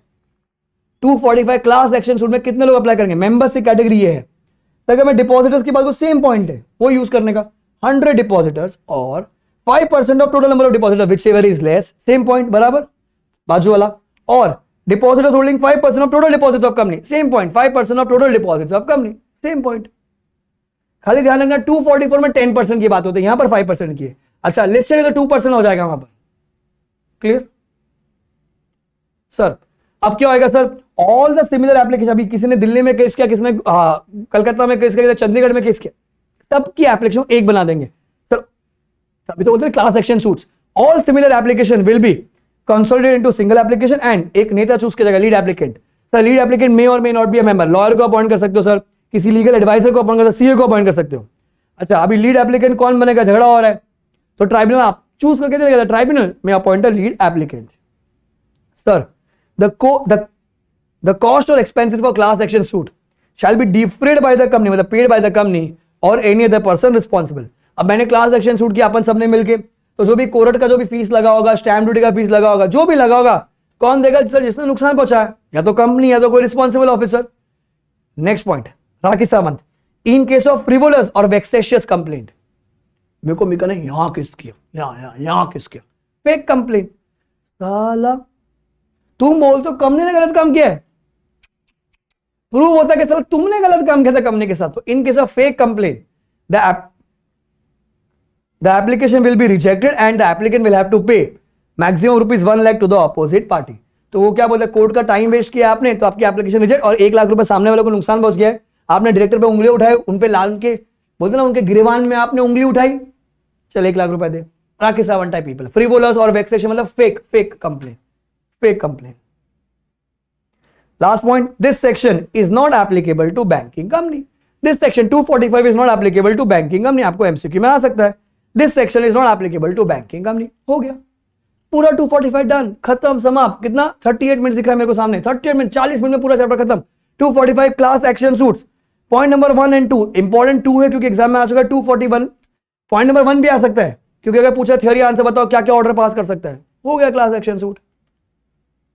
Very important, let's do it again. 245 class action suit, sir एक पर्टिकुलर कैटेगरी ऑफ लोग कंप्लेन करते हैं सर। मेंबर्स में अगर मैं बात करता हूं तो सर शेयर कैपिटल है तो 100 मेंबर्स और 5% of total number of members which ever is less. अच्छा अगर इशूड शेयर कैपिटल देखा तो लिस्टेड में 2%, members holding 2% of the issued share capital, और अगर अनलिस्टेड है तो मेंबर्स होल्डिंग 5%, गारंटी में 1/5 of the total number of members, वो तो सेम ही है सर। डिपॉजिटर्स यहीं से यूज करना है अपने को, 100 depositors or 5% of total number of depositors whichever is less, or depositors holding 5% of total deposit of the company. ऐसे डिपॉजिटर जिनका 5% टोटल डिपॉजिट है कंपनी का, बड़े डिपॉजिटर्स है सर। हो गया इजी। चलो let's quickly recall all the section, पूरा चैप्टर बिना देखे।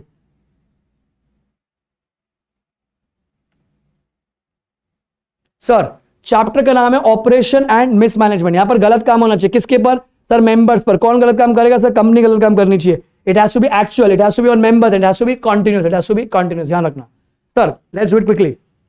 operation is not defined in the act, बराबर, it means wrongful, burdensome, harsh act। Sir पहला सेक्शन में कहते हैं 241 सर गलत काम हुआ है, मेंबर कंप्लेन करेगा सर, या तो affairs of company are being और have been conducted in a manner which is PTIP or PTIC और PTIM, or there's a change material change in the board, manager, ownership of company अगर share capital है तो, membership of the company अगर guarantee company है तो, and because of that change the affairs of the company in future are likely to be prejudicial to the interest of member or class of them, तो they may apply to the tribunal for relief, भीख मांग सकते हैं sir. अगर CG को लगता है कि सर वहां पर पब्लिक इंटरेस्ट पे गलत काम हो रहा है तो वो भी अप्लाई कर सकता है ट्राइब्यूनल को। सर फिर एक और नया पॉइंट ऐड हुआ कि अगर सीजी को लगता है कोई इंसान है, कोई सर्कमस्टेंस है जहां पर वो इंसान गलत काम कर रहा है, फ्रॉड कर रहा है, चीट कर रहा है, तो सीजी किसके पास जाएगा? ट्राइब्यूनल के पास जाएगा। ट्राइब्यूनल क्या उनको रिप्लाई करेगा कि वो इंसान फिट एंड प्रॉपर है या नहीं है to be the director of the company. कौन सी कंपनी होगा वो आगे भी देगा, आप लोग एनी कंपनी बेसिकली अपन ने पढ़ लिया आगे। तो that was 241। So 244 was right to apply, very very very important। अगर शेयर कैपिटल वाली कंपनी है 100 members or 1/10 of total number of members which is less, और अगर शेयर कैपिटल दे तो members holding 1/10 of issued share capital of the company, issued share capital of the company, guarantee तो sir 1/5 of the total number of members. ये जो requirement है tribunal ने दिया, ट्राइब्यूनल उसको रिड्यूस भी कर सकता है, वेव ऑफ भी कर सकता है sir. All that applicants have must have paid all the call, there should be no calls in arrears sir. Share capital could be equity preference or both, share could be equity preference or both sir. अगर दो जिसमें एक जानना, joint share would be counted as one. The above requirement has to be checked only at the time of application, only at the time of application sir। अगर subsequently कोई member seize कर देता है application withdraw कर देता है, still the application is valid sir। applicant can choose a lead applicant who may or may not be a member। 244 फिर हम करना था 240, that's called powers of talent। खाली रीड करना आपको मॉड्यूल से, बहुत सारी पावर्स है A to O तक, जितना मन करे उतना रीड कर लीजिए sir. Sir consequences for termination of agreement, अब क्या होगा, किसी इंसान का डायरेक्टर का अग्रीमेंट टर्मिनेट हो गया तो सर क्या प्रॉब्लम हो जाएगी? No compensation would be given, साथ में वो डिस्क्वालीफाई हो जाएगा to be the MD director for 5 years in the company. But हाँ, अगर वो फिट एंड प्रॉपर वाली बात में अगर आता है, अट्रैक्ट हो जाएगा, वो फिट एंड प्रॉपर नहीं है तो पहला प्रॉब्लम क्या है? Disqualified for 5 years of any company, any fit and proper वाले में, and there would be no compensation given. हाँ, दोनों केस में अगर आपको चाहिए विद इन 5 years ये, तो कंपनी तो जाएगी ट्राइब्यूनल के पास, ट्राइब्यूनल जाएगा सीजी के पास, सीजी रिवर्ट बैक करेगा। आप जाओगे ट्राइब्यूनल के पास, ट्राइब्यूनल जाएगा सीजी, सीजी रिवर्ट बैक करेगा। अरे आप डिस्क्वालीफाई हो गए थे, आपको तो पता था, मेरे को भी ये बात पता है, हम सब ने फिर भी आपको बिठा रखा है, सबको पेनल्टी लग जाएगी अप टू 5 लाख की, अप टू 5 लाख की, इंपॉर्टेंट है अप टू 5 लाख सर। फिर हमने क्या 245 was class action, one particular category के लोग कंप्लेन करेंगे सर। कौन कौन कर सकता है सर? सर यहाँ पर गलत काम कौन करेगा? Company, director, auditor, expert, valuer, कोई भी गलत काम करेगा मेंबर पर या डिपॉजिटर्स पर, तो ट्राइब्यूनल क्या कर सकता है सर? ऑर्डर पास करेगा। कौन कौन से order? Restrain the company from committing any ultra vires act, restrain the company from committing any breach of provision of companies act में हुआ sir, declare a resolution altering the हुआ as void, restrain the company from acting on such resolution sir. कंपनी को रोक सकता है कि भैया कंपनीज एक्ट के प्रोविजन को आप तोड़ो मत। Restrain the company from any act जो रेजोल्यूशन पास किया गया which is contrary to the resolution, उसके लिए रोक सकते हैं सर। मेन इंपॉर्टेंट पॉइंट है कॉम्पेंसेशन, किससे? कंपनी से, डायरेक्टर से, ऑडिटर से, एक्सपर्ट से, वैल्यूअर से, एडवाइजर से, कंसर्न, सबसे आप कमीशन मांग सकते हो। और मेरा फेवरेट एनी अदर सर। कितने लोग कंप्लेन करेंगे सर? अगर मैं मेंबर्स की बात करूं, वेरी इंपॉर्टेंट, शेयर कैपिटल है तो 100 मेंबर्स और 5% of total number of members which is less. अगर क्वेश्चन में इशूड कैपिटल दिया है तो लिस्टेड है तो 2%, अनलिस्टेड तो 5%, गारंटी में 1/5 of total number of members. तो इधर डिपॉजिटर्स में 100 depositors or 5% of the total number of depositor which is less. अगर टोटल अमाउंट दे रखी है तो ऐसे depositors holding 5% of the total deposit of the company. So all the similar application will be consolidated into one and एक lead applicant choose किया जाएगा। अगर lead applicant choose नहीं हो तो ट्राइब्यूनल बता देगा कौन लीड एप्लीकेंट बनेगा। वहां पर जितना भी एक्सपेंस हुआ एप्लीकेशन करने का कौन भर के देगा सर? कंपनी या फिर जो रिस्पॉन्सिबल ऑफिसर। अगर फेक कंप्लेन किया आपने तो एप्लीकेशन रिजेक्ट हो जाएगी एंड 1 लाख रुपए की पेनल्टी लगा देगा आपको, अप टू 1 लाख रुपए सामने वाली पार्टी को देना पड़ेगा। This section is not applicable to a banking company, this section is not applicable to a banking company. पूरा चैप्टर फिनिश, समाप्त, ज़्यादा था ये पति ओवर, खत्म। 45 मिनट में पूरा चैप्टर खत्म होता है, 45 मिनट्स। आई होप आपको मजा आया होगा, कूल है। Let's continue with next chapter. एक और चैप्टर करा तो आपको हो जाएगा। आ जाइए, छोटा सा चैप्टर करते हैं अपन। चलो सो अभी एकदम बहुत ही इजी छोटा सा चैप्टर करा था मैं आपको।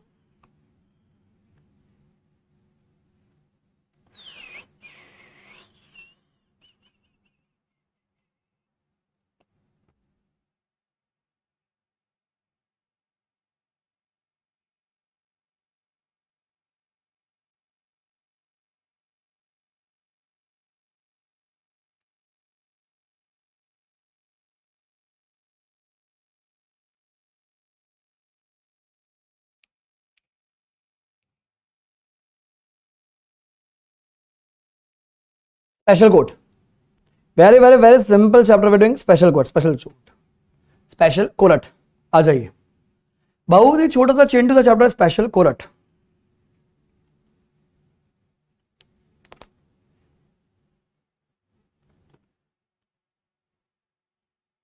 सो कौन कौन से सेक्शन है यहां पर? 435, 436, 37, 38, 39, 441, 42, 43, 444, 454, 454A, 446, 446A, 446B, ठीक है, ये सब है लिस्ट में। देखते कितना क्या है। स्पेशल कोड, अपने टीचर की बुक खोल लीजिए, जो भी आपके पास नोट्स है, मटेरियल है। वेटेज मिनिमम 2 मार्क तो है एमसीक्यू में, 4 मार्क डिस्क्रिप्टिव में आ सकता है, आइए, बहुत बहुत ज्यादा सिंपल है, बहुत सिंपल है। क्या कहते हैं सुनो अभी, it's types of penalty. Sir अच्छा, people who have studied through में अपना ने अलग से चैप्टर बनाया ऑफेंस एंड पेनल्टीज अपनी बुक में, मेन बुक में भी है, फास्ट ट्रैक वाले में भी है, क्वेश्चन बुक में भी, तो वो खोल लीजिए।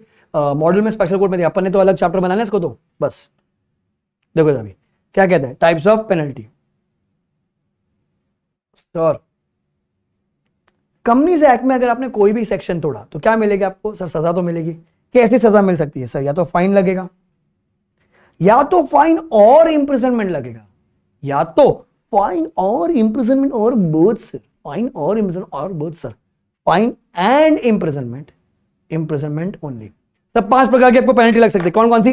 फाइन, फाइन और इंप्रिजनमेंट, फाइन और इंप्रिजनमेंट और बोथ, इधर fine and imprisonment, last one imprisonment only. क्या बोलेगा आप? Imprisonment only. सर पहला 3 मैं बोलता हूं, पहला 3 are called as compoundable offences, पहला तीन are called as compoundable offences, the other 2 are non compoundable offence. पहला 3 are compoundable offences, the other 2 are non compoundable offence. Sir मतलब अरे क्या है, मैंने कुछ कांड कर दिया तो अपना जो जजवा है ना, जजवा बताए तमाम सबूतों और गवाहों को मद्देनजर रखते हुए यह अदालत माननीय श्री श्री श्री श्री श्री श्री अभिषेक बंसल को 50,000 जुर्माना और 6 महीने की सजा सुनाती है, बामुशक्कत सजा सुनाती है। ऐसा मूवी तो सुना अगर आपने।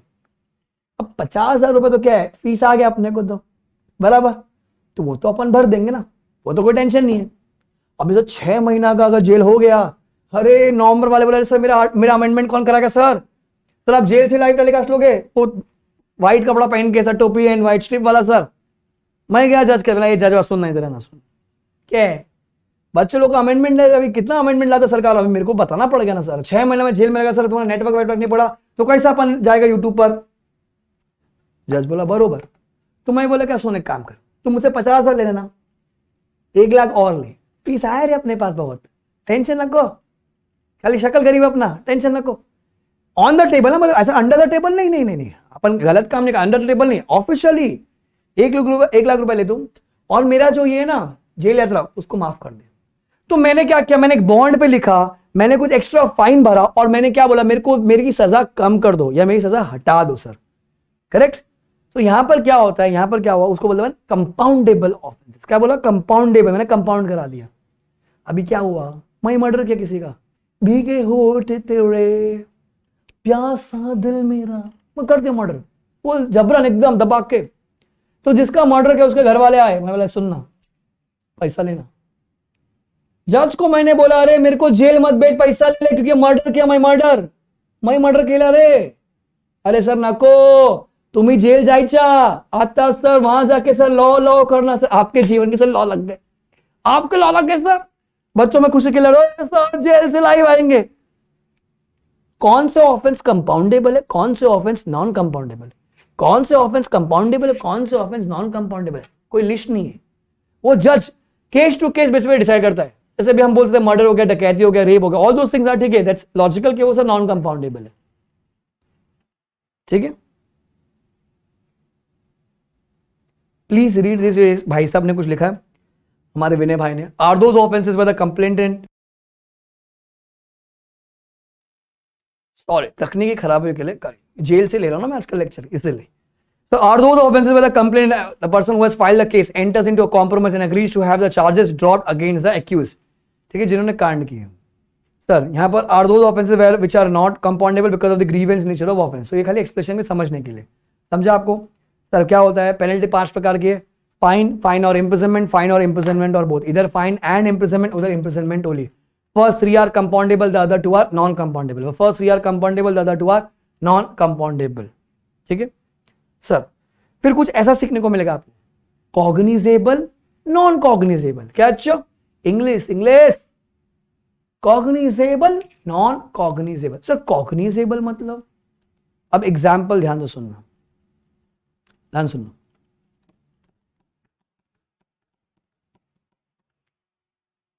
राहुल भाई साहब रास्ते से जा रहे थे, भेलपूरी खा रहे थे, मिर्ची लगी, हल्का होने के लिए साइड में हुए, होता था कुत्ते लोग साइड में हुए। वहां से रणबीर भाई साहब भी जा रहे थे, रणबीर ठोक दिया, राहुल ने रणबीर को ठोक दिया, लॉट ऑफ ओवरलैपिंग, फूल भीगे होठ तेरे, मर्डर कर दिया।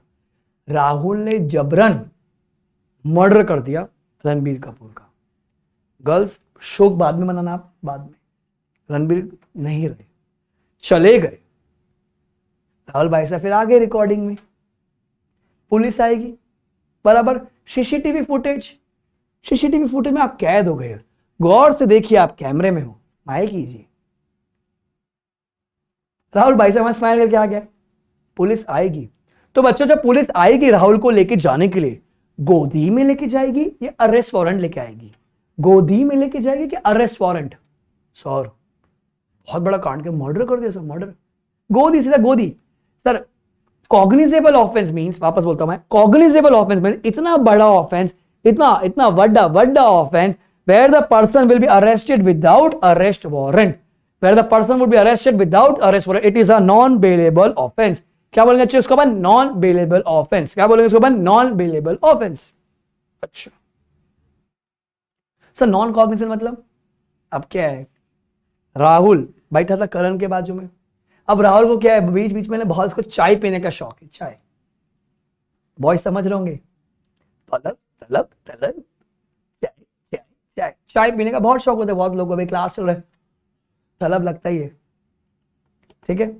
अब जब तलब लगा तो भाई साहब के पास तो पैसे नहीं थे, भाई साहब ने क्या किया, करण के बैग से पैसे चोरी कर लिए और जाके चाय पी के आ गया। अब करण तो बावला हो गया, बोला कि सर, अरे सर मैं काली शनिवार के दिन मंदिर के बाहर बैठा था, पैसा इकट्ठा किया तो 10 रुपया, ये राहुल ने पैसा चोरी कर लिया सर, आपका कैमरामैन चोरी कर लिया, बैग के बाजू में बैठा था सर, ये चोरी कर दिया। पुलिस आई बच्चों, जब पुलिस आई तो वो राहुल को जब लेके जाएगी, गोदी में लेके जाएगी कि अरेस्ट वारंट लेकर आएगी? बच्चों गोदी या वारंट? सर वारंट चाहिएगा, चौथा ऑफेंस है। क्या है? चौथा offence. So he will be arrested on only on arrest warrant. Sir अगर बड़ा कांड है, बड़ा मोटा कांड मतलब sir cognizable offence and it is a non bailable offence. आपको बेल नहीं मिलेगी, बेल नहीं मिलेगी मतलब जेल नहीं मिल सकता आपको, बेल नहीं मिलेगी, नॉन बेलेबल ऑफेंस। सर मैंने ऑफेंस चौथा ऑफेंस है सर नॉन कॉग्निजेबल ऑफेंस। चौथा ऑफेंस मतलब sir non cognizable offence where the person can be arrested only on the basis of arrest warrant and it is a bailable offence. आपको bail मिल सकती है, समझा आपको? सो ये सब आपको एमसीक्यू इंटरप्रिटेशन में आ सकता है। कॉग्निजेबल नॉन कॉग्निजेबल इंपॉर्टेंट है, एग्जाम में आया हुआ है, ऐसे ही लिखने का है। When a person can be arrested without warrant, it is called as a cognizable offense and it is a non-bailable offense. Non-cognizable में person can be arrested only on the basis of warrant and it is a bailable offense. Exam में ऐसा ही लिखने का है। फिर उसने define किया sir what is non cognizable offence. क्या? अच्छा what is non cognizable offence? तो नॉन कॉग्निजेबल ऑफेंस मतलब क्या? अरे भाई चौथा ऑफेंस, कंपनीज एक्ट में जो भी कांड होगा, अरे भाई कंपनीज एक्ट में जो भी कांड हो, जितना भी कांड होता है ना कंपनी में, कोई भी सेक्शन अगर आपने कॉन्ट्रैक्ट किया, चौटा के मोटा, बोलो बच्चों चौटा के मोटा, सर कंपनीज एक्ट में जो भी कांड किया sir it is basically a non cognizable offence. So it says every offence, every मतलब सर सब ऑफेंस अंडर कौवा 2013 shall be a non cognizable offense except section 2126.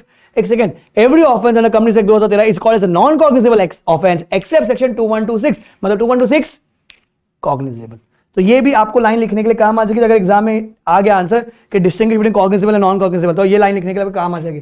Sir सब मतलब सर सब के सब offence are non cognizable offence except section 2126। तो 2126 is a cognizable offence. ये करेंगे अपन अगले क्लास में, इन्वेस्टिगेशन वाले चैप्टर में मिलेगा आपको 2126, ठीक है sir. Court shall take cognizance of offence, मतलब court will take recording of offence only on a complaint if it is made in writing by, कौन करेगा सर? आरओसी शेयर होल्डर कर, आरओसी कर सकता है, शेयर होल्डर मेंबर कर सकता है, आरओसी कर सकता है, शेयर होल्डर मेंबर कर सकता है, और any person authorise by CG और any person authorise by CG. Sir ROC कर सकता है, शेयर होल्डर मेंबर कर सकता है, पर्सन ऑथराइज बाय सीजी कर सकता है। सर आरओसी कर सकता है, शेयर होल्डर कर सकता है, मेंबर कर सकता है, पर्सन ऑथराइज बाय सीजी, 3 लोग कंप्लेन कर सकते हैं। कोर्ट तभी जाके उसको रिकॉर्ड करेगा। Sir in case of government company, sir government company मतलब कौन सर, जिसमें minimum 51% of paid up share capital is held by CG और एसजी और both. Minimum 51% of paid up capital is held by CG, SG और both.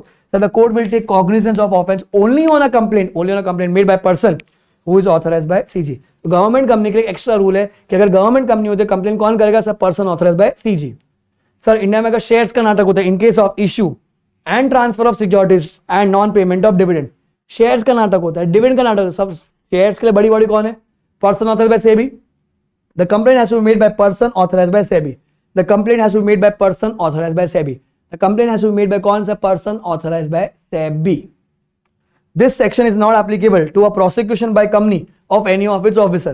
अभी मैं बोलता हूँ राहुल टाइम पे नहीं आता है, कंपनीज एक्ट में क्या होगा, कुछ भी कांड होगा तो कोर्ट में कंप्लेन करो।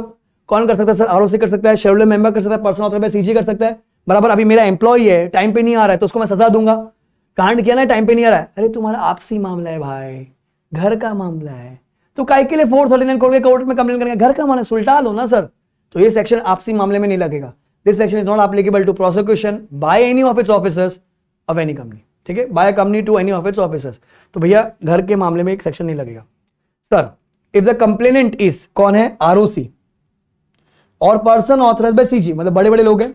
अच्छा यहां पर सेक्शन में लिखा हुआ नहीं है पर्सन ऑथराइज्ड बाय सेबी, वो भी होना चाहिए क्योंकि वो भी बड़ा आदमी है। Personal attendance is not required, personal attendance is not required unless court requires. Personal attendance is not required unless court requires. Sir personal attendance नहीं चाहिए मतलब आपने मूवीज में देखा होगा 2 कट घरे होते हैं, एक में तो कंपनी रहेगी जिसने कांड किया और एक में जो गवाह आएगा, बराबर गवाह आएगा वहां पर। अब जब वहां पर वो गवाह आएगा तो सर शेयर होल्डर तुझको तो मैंडेटरी आने का है, आरओसी तू नहीं आएगा तो भी चलेगा, पर्सन ऑथराइज्ड बाय सीजी तू नहीं आएगा तो भी चलेगा। तो कोर्ट अपने हिसाब से डिसीजन दे सकता है, उसको बोलते हैं एक्स पार्टे। आपने डीटी आईडीटी में सीखा होगा ex parte decision, ex parte PARTE ex parte decision मतलब without the presence of other party decision दे सकता है, कोई टेंशन नहीं है सर। हाँ यहाँ पर पर्सन ऑथराइज्ड बाय सेबी भी बड़ा आदमी लिखा हुआ नहीं है, लॉ की मिस्टेक है, पर आप एग्जाम में ये लिखोगे आरओसी और पर्सन ऑथराइज्ड बाय सीजी अगर होते हैं तो नहीं भी आओगे तो भी चलेगा, मतलब शेयर होल्डर तेरे को मैंडेटरी आना पड़ेगा। Sir this section is not applicable, this section is not applicable to any action taken by liquidator while winding up the or liquidating the company. मतलब सर लिक्विडेटर कौन लाया होगा सर, ट्राइब्यूनल मतलब court लाया होगा, बराबर। तो कंपनीज एक्ट क्या बोलता है कि अगर सेक्शन में कांड हुआ है तो आप 439 उठाओ, कोर्ट को कंप्लेन करोगे कांड हुआ है, मतलब कोर्ट को नॉलेज मिलाओ। पर सर जब वाइंडिंग अप हो रहा तो कोर्ट को तो नॉलेज में है ही ना, वो लोग ने तो अपॉइंट किया लिक्विडेटर को, तो काई के लिए लिक्विडेटर को वापस से कांड मिलता है वो जाके खोलेगा 439 देखेगा वापस से कोर्ट में देगा, तो कोर्ट क्या बोलेगा, मैं तो तेरे को लेगा, मेरे को पता ना कंपनी में कांड हुआ है। तो 2 जगह सेक्शन एप्लीकेबल नहीं होगा, कब, एक तो जब घर का मामला होता है एम्प्लॉय सब, और एक लिक्विडेटर के टाइम पे कवर नहीं होगा। समझा आपको चीज ये। सो 439 डायरेक्ट क्वेश्चन पहले बहुत इंपॉर्टेंट था, 4 मार्क का आया हुआ है, 3 मार्क का आया है, 2 मार्क का भी आया हुआ है, फिर से आ सकता है, आपको एमसीक्यू में आ सकता है। नॉन कॉग्निजेबल ऑफेंस क्या कहता है सर, एवरी ऑफेंस अंडर कौवा 2013 is a non cognizable offence except 2126। 3 लोग कंप्लेन करेंगे कोर्ट को, ROC, share holder member, person authorised by CG. Sir अगर शेयर्स का नाटक हुआ तो पर्सन ऑथराइज्ड बाय सेबी कंप्लेन करेगा। गवर्नमेंट कंपनी में स्पेसिफिकली कौन कंप्लेन करेगा sir, person authorised by CG. Sir this section is not applicable to a prosecution by company of any of its officer. Sir liquidator को भी सेक्शन नहीं लगता। हाँ अगर कंप्लेन कौन है, आरओसी है या पर्सन ऑथराइज्ड बाय सीजी, बड़े आदमी है, नहीं आएंगे तो भी चलेगा, कोर्ट अपना डिसीजन दे देगा, उसको बोलते हैं x parte decision. Section number कौन सा कि हम लोग 439। सर सेक्शन नंबर कौन सा कि हम लोग अभी 439, that's called as non cognizable offence. 442 देखो इधर, नेक्स्ट सेक्शन क्या है, MCP 442 MCP mediation conciliation panel. क्या बोलते हैं, mediation conciliation panel. Sir mediation मतलब बिचोला, कंसीलिएशन मतलब मांडवली कराना, पैनल मतलब झुंड। अभी क्या है, राहुल को और सक्कू का, अपनी जो बहू है, लड़ाई हो गई।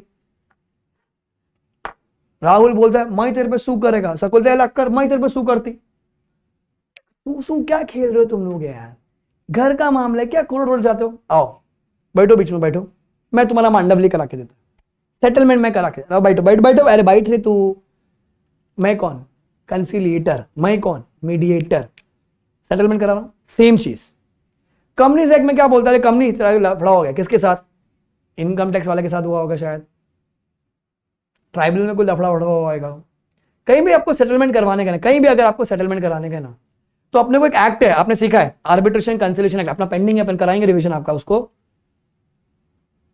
आर्बिट्रेशन कंसिलिएशन एक्ट है ना अपने को, तो काय के लिए वो एक्ट में जाने का, तुम्हारा हक है, तुम जा सकते हो।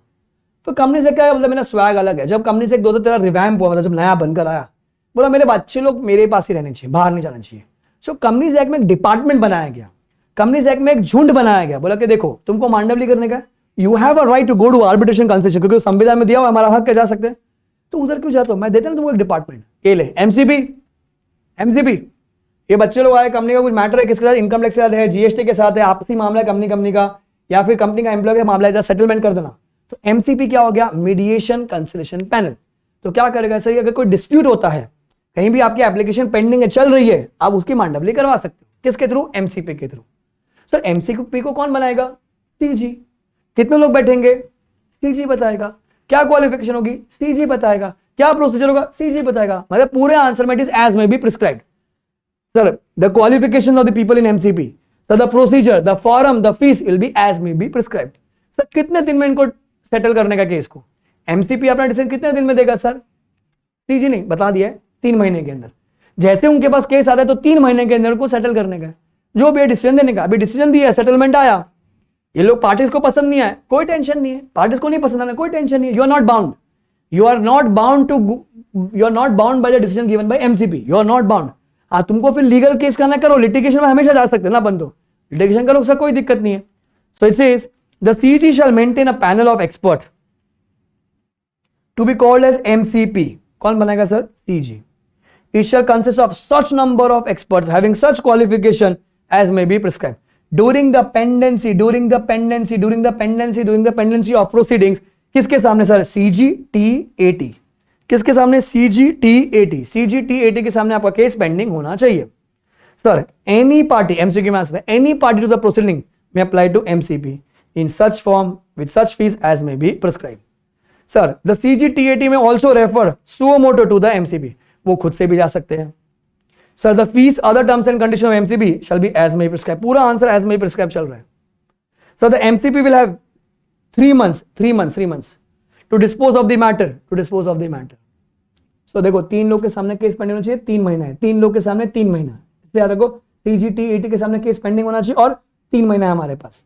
Any party aggrieved by the recommendation of MCB may file objection to CGTAT as a case may be, so you are not bound, आप ऑब्जेक्शन रेज कर सकते हो, खत्म हो गया। 4 मार्क का आंसर, 3 मार्क का आंसर। एमसीबी क्या होता है, इंपॉर्टेंट 2 ही पॉइंट है, आपका केस पेंडिंग होना चाहिए, तो any party can go, CGTAT also can go. MCP के पास जाने के लिए आपके पास 3 पार्टी आ सकती है, CGTAT और एमसीपी के पास गए, उनको डिसीजन देने का जो टाइम लिमिट है वो 3 महीने का है, बाकी पूरा answer terms, condition, forms, qualification, fees as may be prescribe. Section number कौन सा के बच्चों, 442, मीडिएशन कंसिलिएशन पैनल। क्या बोलोगे आप, मीडिएशन कंसिलिएशन पैनल। तो देखो हमने पहले किया 439, उसको बोलते हैं नॉन कॉग्निजेबल ऑफेंस, फिर हमने किया 442 मतलब सर मीडिएशन कंसिलिएशन पैनल। अब हम कर रहे 443, बहुत सिंपल है, बहुत सिंपल। क्या कहता है ये, who will appoint company prosecutor, बेटा इतना ही है, इतू सा आंसर। ये आंसर इन ब्रीफ नहीं है, ये आंसर इन 1 लाइन नहीं है, ये आंसर इन 1 वर्ड है, 1 word. Sir who will appoint company prosecutor, CG, हो गया, भगाया, दौड़ाया बेटा, दौड़ाया, कुत्ते के रेस में नंगा दौड़ाया, full fast track, super fast track, quick, marathon का भी बाप, मैराथन, खत्म आंसर, इतना ही है बेटा। रिवीजन है इसलिए इतना नहीं करना बेटा, इतना ही है, सेक्शन में इतना है। क्या बोलते हैं देखो, who will appoint company prosecutor, बेटा सेक्शन नंबर इसका 443, सेक्शन नंबर क्या इसका 443। It says the CG may appoint 1 or more person, the CG may appoint 1 or more person as a company prosecutor either generally or for any particular case or for any specified class of cases in any local area to conduct the prosecution arising out of this act। तो कौन appoint करेगा sir? CG. Sir company prosecutor मतलब कौन? Company का lawyer. अब ये सत्यम जैसी company है, अब पता है कांड कर दिया है तो उनका केस तो कोई लड़ेगा नहीं, कोई लड़ेगा नहीं ना। तो भैया इंडिया में तो क्या ताकत तो मिलनी चाहिए ना केस लड़ने के लिए। तो क्या बोलता है, आपने सुना ना पब्लिक प्रोसिक्यूटर की दलीलें खारिज की जाती है, मूवीज में सुना कभी ऐसा? पब्लिक प्रोसिक्यूटर की दलीलें खारिज की जाती है। तो भैया पब्लिक प्रोसिक्यूटर मतलब कौन? जैसे भी वो निर्भया का जब गैंगरेप केस होता, निर्भया दिल्ली गैंगरेप केस, तो 5 लोगों ने कांड कर रखा था। अब उनके बिहाफ पे तो कोई केस लड़े नहीं, पता, क्योंकि जब वो लड़ेंगे तो हारेंगे हारेंगे। तो भैया इंडिया में संविधान के थ्रू ताकत है कि आपका केस कोई ना कोई तो लड़ेगा। अगर आपके पास लॉयर नहीं है तो you can appoint public prosecutor, जो कोर्ट में प्रैक्टिस करते हैं। सेम वे कंपनी प्रोसिक्यूटर होते हैं कि कंपनी अगर तूने कांड किया तो कोई तेरा केस लड़ नहीं रहा, कोई बात नहीं, हम तेरे को लॉयर देते हैं। तो कौन अपॉइंट करेगा? सीजी। सर जो बनकर आएगा, जो लॉयर बनकर आएगा कंपनी का, उसके पास ताकत कहां से आएगी? सर उसके पास ताकत आएगी section 24 of code on public prosecutor, जो कोड है ना पब्लिक प्रोसिक्यूटर जो एक्ट है, उसके तहत आएगी सेक्शन 24 की, उसके ताकत आएगी। आंसर खत्म।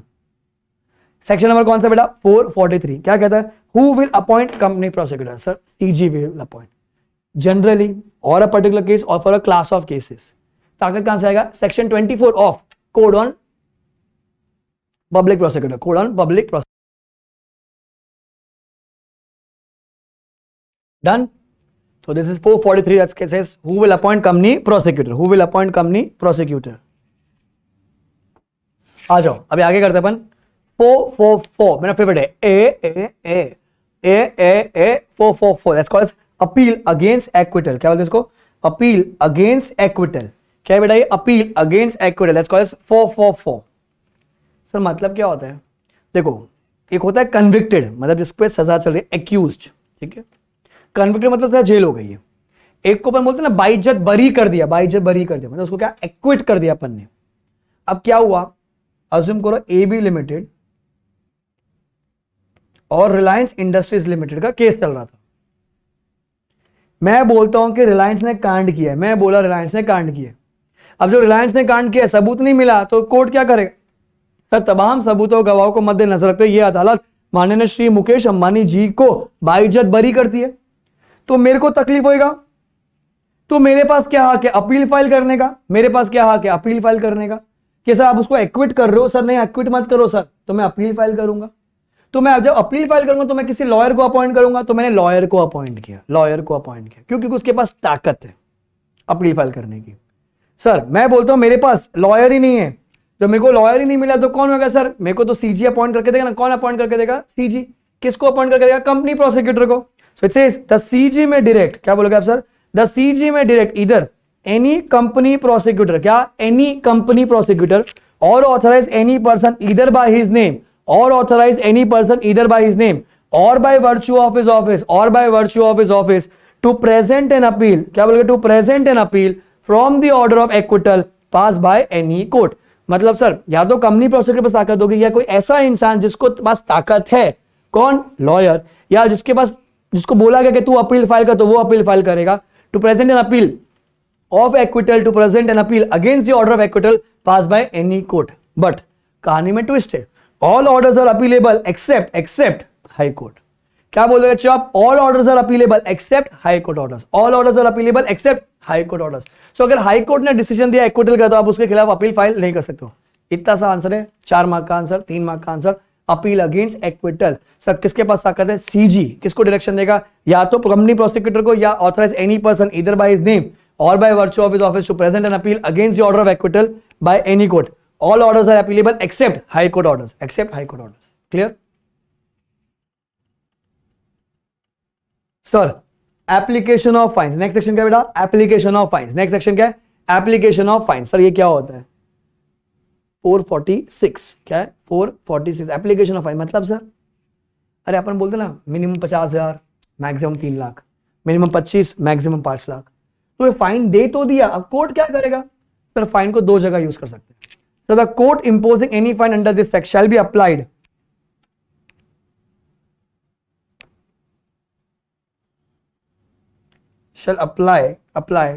the court imposing any fine under this section shall be applied, या फिर shall apply बोलो, shall apply। तो ये जो फाइन है ना, फाइन कहां लगे sir? Towards cost of proceeding. क्या बोलोगे? Towards cost of proceeding or towards reward, reward to the person on whose information the proceeding were instituted, मतलब जिसने कंप्लेन किया उसको मिल जाएगा। तो पहला कहां जाएगा, अरे सर वो ऑर्डर वो हाजिरो वो चिल्ला तो उसकी सैलरी, टाइपराइटर का कॉस्ट, पेन का निब का कॉस्ट, ये सब में जाएगा टुवर्ड्स द कॉस्ट, एंड दो बच गया किसको, रिवॉर्ड। सेक्शन खत्म। 446 दो जगह यूज होगा, towards the cost of proceeding and to reward जिसके खिलाफ कंप्लेन हुई है, सॉरी जिसने कंप्लेन की है, रिवॉर्ड टू जिसने कंप्लेन की है, खत्म। 446 एप्लीकेशन ऑफ फाइन, पहला towards the cost of proceeding, number 2 reward to the person on whose proceeding the proceedings were instituted, मतलब जब शुरू हुई थी।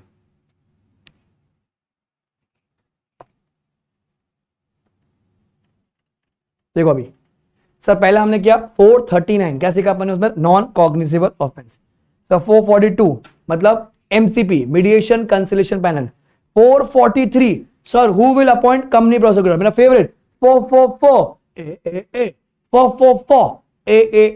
Appeal against acquittal, appeal against acquittal. फिर अभी आपको सिखाया 446, उसको क्या बोलते हैं, एप्लीकेशन ऑफ फाइन। सर दो जगह यूज होगा, towards cost of proceeding and towards reward, towards reward. अब हम सीख रहे 446 ए 446 बी, 446 ए 446 बी क्या कहता है ये,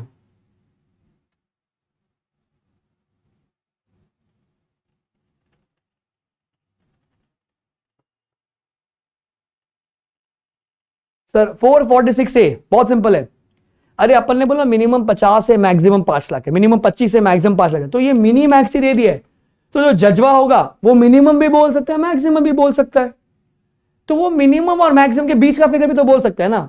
हाँ सर, तो कई सारे डिसाइड करेगा कितना मिनिमम कितना मैक्सिमम होना चाहिए। इट सेज द कोर्ट और special court while deciding the amount of fine और imprisonment shall consider the following factors. इसका हमारा कोड है साइरन। क्या अच्छा, साइरन। किन बातों का ध्यान रखोगे साहब, साइरन। साइरन एस से क्या है sir, size of the company. I से क्या है sir, injury to public interest. R से क्या है sir, reputation of default. N से सर क्या है, नेचर ऑफ बिजनेस। एक और एन से क्या है सर, nature of default. Sir size of the company, injury to public interest, reputation of default, nature of business and nature of default. Sir ये फैक्टर्स है जहां पर वो कंसिडर करेगा कि मिनिमम लगाऊं कि मैक्स लगाऊं कि बीच की लगाऊं। सर कौन डिसाइड करेगा, जज। किसका जज, कोर्ट का है, फिर स्पेशल कोर्ट का जज। कोड है sir siren. Size of the company, injury to public interest, reputation of default, nature of business and nature of default. Siren 446 A. ये एग्जाम में आ सकता है 446 बी, क्योंकि इसमें पिछले टाइम में अमेंडमेंट आई थी, इंपॉर्टेंट। सर 446 बी क्या कहता है ये, इट सेज लेसर पेनल्टी। बाबू लेसर पेनल्टी किसके लिए, ओपीसी के लिए और स्मॉल कंपनी के लिए। लेसर पेनल्टी फॉर ओपीसी और स्मॉल कंपनी। सेक्शन नंबर कौन सा है, 446 बी। सर कुछ भी कांड किया ये लोग ने, किसने सर, ओपीसी ने, स्मॉल कंपनी ने, स्टार्टअप कंपनी ने, प्रोड्यूसर कंपनी ने, कुछ भी कांड किया। किसने सर, ओपीसी ने, स्मॉल कंपनी ने, स्टार्टअप कंपनी ने, प्रोड्यूसर कंपनी ने, ये चार कंपनी कुछ भी कांड किया कंपनी एक्ट का, तो जो उस सेक्शन में लिखा है ना पेनल्टी, क्या करो सर, क्या करो सर उसका 1/2 मंचाओ सूप, हाफ।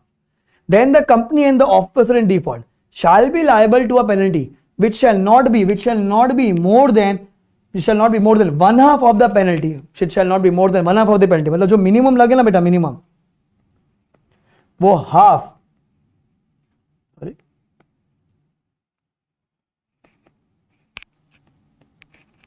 सर वो लगेगा half of the penalty prescribed on दो सेक्शन।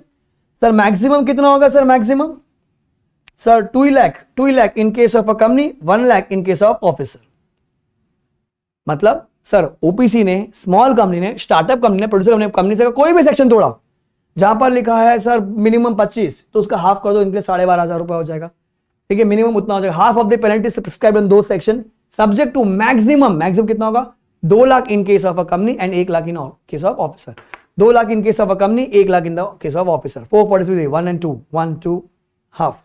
कैसे याद करोगे, देखो भूल जाओगे तो minimum is half, 1 and 2, 1 is for the officer, 2 is for the company. ये maximum penalty, 1 lakh is for the officer, 2 lakh is for the company. तो इतनी सारी पेनल्टी से सारी याद करनी पड़ेगी अपने को, जो इंपॉर्टेंट है। जैसे ये इंपॉर्टेंट है तो ये अलग है, बाई चांस अगर एमसीक्यू में आ गया तो याद होना चाहिए। तो मिनिमम कितनी है, half of the penalty prescribed इन दो सेक्शन। मैक्सिमम कितना है 1 लाख इन केस ऑफ द ऑफिसर। छोटा पेनल्टी हमेशा इंसान को लगता है, बड़ा पेनल्टी कंपनी को दो, 1 and 2 1 and 2 half, 1 for the officer, 2 for the company. 446B. 446B. Sir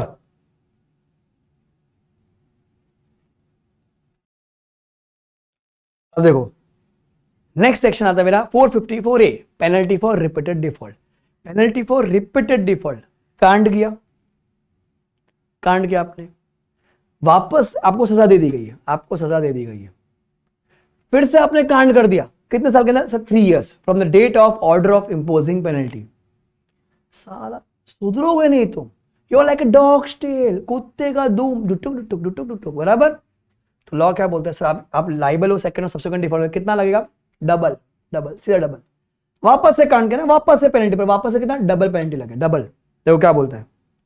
if a company or an officer or any other person who is already being subject to penalty under this act, कोई भी section कांड किया आपने, again commits such default, कितने साल के अंदर? Within 3 years. Within 3 years, very important word. कहां से काउंट करना है sir? From the date of the order imposing such penalty इधर by the adjudicating officer or by the regional director, ROC के जो ऑफिसर्स होते हैं. आधे लोगों का 3 साल कांड से. नहीं, कांड किया, केस चला, सजा मिली आपको, जिस दिन सजा मिली वहां से 3 साल पकड़ने का है. जिस दिन सजा मिली वहां से आपको 3 साल पकड़ना है. अगर आपने वापस से कांड किया so you will be liable for second or the subsequent default for an amount equal to twice the amount of penalty provide for such default under the provision of this act. मतलब double penalty लग जाएगी आपको. बेटा कितना penalty लगेगा? Double penalty लगेगा आपको. Double penalty. Same कांड किया वापस से 3 साल के अंदर. 3 साल कहां से काउंट करना है? From the date of the order imposing the penalty. नीचे देखो लिखा हुआ है, कांड किए 15 अक्टूबर 2021 को, पेनल्टी लगे कब? 10 दिसंबर 2021 को. तो 3 साल कहां से काउंट करेंगे सर? 10 दिसंबर से. सो विद इन 3 years अगर आपने सेम कांड किया from the date of order imposing the penalty, then you are liable for double penalty. Section number क्या है? 454A. 454 double penalty. We are towards the end of the chapter guys. ये देखो सबसे पहले मैंने आपको सिखाया 439 मतलब नॉन कॉग्निजेबल ऑफेंस, फिर 442 MCP, 443 who will appoint company prosecutor, 444 AAA appeal against acquittal, 454A चलो ये भी कर लिया अपने. डबल पेनल्टी जो अभी सिखा आपको, double penalty 3 years from the date of order imposing the penalty. 446 application of fine, 2 जगह यूज होगा, cost of processing and towards reward. Sir 446A factors determine the punishment, siren, size of the company, injury to public interest, repetition of default, nature of business, nature of default. 446B lesser penalty किसको? OPC small startup producer company. OPC small startup producer company कितना लगेगा sir? Half लग जाएगा जितना भी यहां पर दिया गया है. Maximum 1 and 2, 1 for the officer, 2 for the company, 1 for the officer, 2 for the company. Almost हो गया. इधर देखो अभी फिर मैंने लिखा है एडजुडिकेशन पेनल्टी, खाली रीड करना सेक्शन है, वो प्रोसेस है पूरा एडजुडिकेशन का. You have to read from the model page number 11.9 section number है 454. एडजुडिकेशन मतलब सर कार्रवाई, प्रोसेस है, कौन किसको नोटिस देगा, क्या प्रोसेस है, रीड करना है खाली इसको. पेज है 11.9 मॉड्यूल का, रीड करना है आपको. इसके कुछ जो डेज वाली बातों मैंने यहां पर लिखी हुई है, देखो डेज वाली बातों मैंने यहां लिख दी है. क्या है देखो सर, एडजुडिकेटिंग ऑफिसर, इसको लेना है एओ. क्या बोलेगा चौपन इसको? AO. Adjudicating officer will issue show cause notice. किसको? कंपनी को, ऑफिसर को, पर्सन को. तुमने कांड किया है, जैसे नहीं था वो ट्रैफिक पुलिस वाला, तूने कांड किया, चले चलान भर. सेम वे उसको देगा. फिर वो रिप्लाई करेगा, मैं कहीं के लिए नहीं लगाऊं, बता तू मुझे बता, मैं पेनल्टी क्यों नहीं लगाऊं. तो क्या इशू करेगा? Show cause notice and seek the reply within minimum 15 days, maximum 30 days. minimum 15 days, maximum 30 days. extension 15 दिन का, वो ये ना maximum 30. in no case extension should not exceed 30 days. वो ये minimum 15, extension 15, maximum 30 days. Sir adjudicating officer, AO यहाँ पर assessing officer नहीं है, adjudicating officer will also issue notice within 10 days of reply. आपने रिप्लाई किया, मेरे को लग रहा नहीं तुम्हारा कोई लंबा कांड है, तो तू आ मिलने आ, मेरे को तू मिलने आ, to the company, to the officer और to the person for the physical appearance. तो जैसे आपका रिप्लाई है उसके नेक्स्ट 10 दिन के अंदर मैं आपको बुला सकता हूं. मैं अगर ए हूं तो कंपनी, ऑफिसर, पर्सन, तू वहां मुझसे मिलने, physical appearance. Sir time limit for passing the order,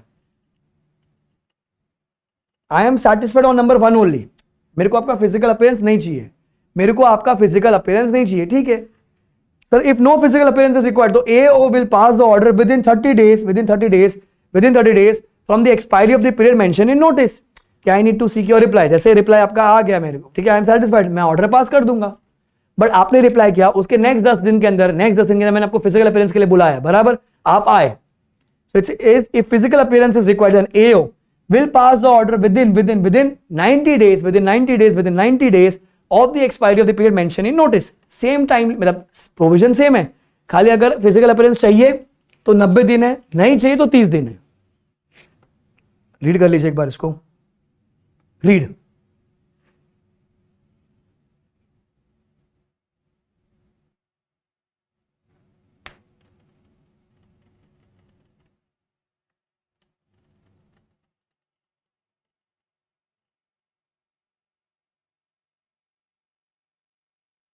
sir physical appearance चाहिए, बुलाया, आ बैठ, तो मेरे को टाइम पास करना पड़ा है, वो गीता बबीता अरे क्यों तूने किया है सब मैं पूछूंगा आपसे, तो टाइम लिमिट कितना है, 90 दिन है मेरे पास, 90 दिन है सर। मेरे को फिजिकल अपीयरेंस नहीं तो मैं 30 दिन में ऑर्डर पास करूंगा, तो AO 30 दिन में ऑर्डर पास करेगा, तो डेज है, MCQ में आ सकते हैं।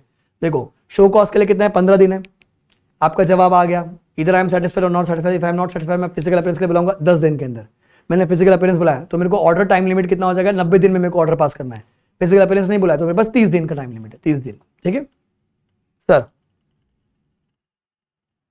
If there is a non compliance of section 92 मतलब एनुअल रिटर्न और 137 मतलब filing of FS with ROC and such default is rectified either prior to or within 30 days from the date of issue of notice of AO। मतलब आपका non compliance है section 92 का या आपका 137 का non compliance, आपने FS file नहीं किया ROC को, एंड ये क्या हुआ, ये जो कांड किया आप फाइलिंग नहीं किया, एनुअल फाइलिंग किया, वो आपने ठीक कर दिया, कब, या तो पहले या तो जब नोटिस है उसके 30 दिन के अंदर, 3 दिन के अंदर, तो क्या हो जाएगा sir, then no penalty shall be imposed and all the proceeding in respect of such default shall be deemed to have been concluded। ये मान लिया जाएगा कि आपने कांड किया ही नहीं, तो ये बेनिफिट दिया गया है। अभी क्या बोले, कंपनी में कोई भी सेक्शन तोड़ा तो उसकी कार्रवाई होगी, इतनी सजा देनी पड़ेगी। सो कार्रवाई में क्या हुआ, आपने क्या किया, आपको समझ में आ गया मैं तो डिफॉल्ट कर दिया है, आपने डिफॉल्ट ठीक कर दिया, या हमने नोटिस दे दिया था, आपने नोटिस के 30 दिन के अंदर आपने डिफॉल्ट ठीक कर दिया, तो आपको कोई पेनल्टी नहीं लगी, क्योंकि एट दिन ROC को क्या चाहिए, तो एनुअल फाइल कर, FS फाइल कर, तूने फाइल कर दिया ना सर, तो इट विल बी अज्यूम कि भैया आपको कोई पेनल्टी नहीं लगी। तो 92 में जो पेनल्टी है, 137 में जो पेनल्टी है वो नहीं लगेगी आपको। अमेंडमेंट था, ये एक्स्ट्रा ऐड हुआ है। फिर से एक बार रीड कर लीजिए, ये भी 454 में ऐसे लिखा है, एक बार रीड कर लीजिए, यहाँ पर दिया हुआ है तो रीड।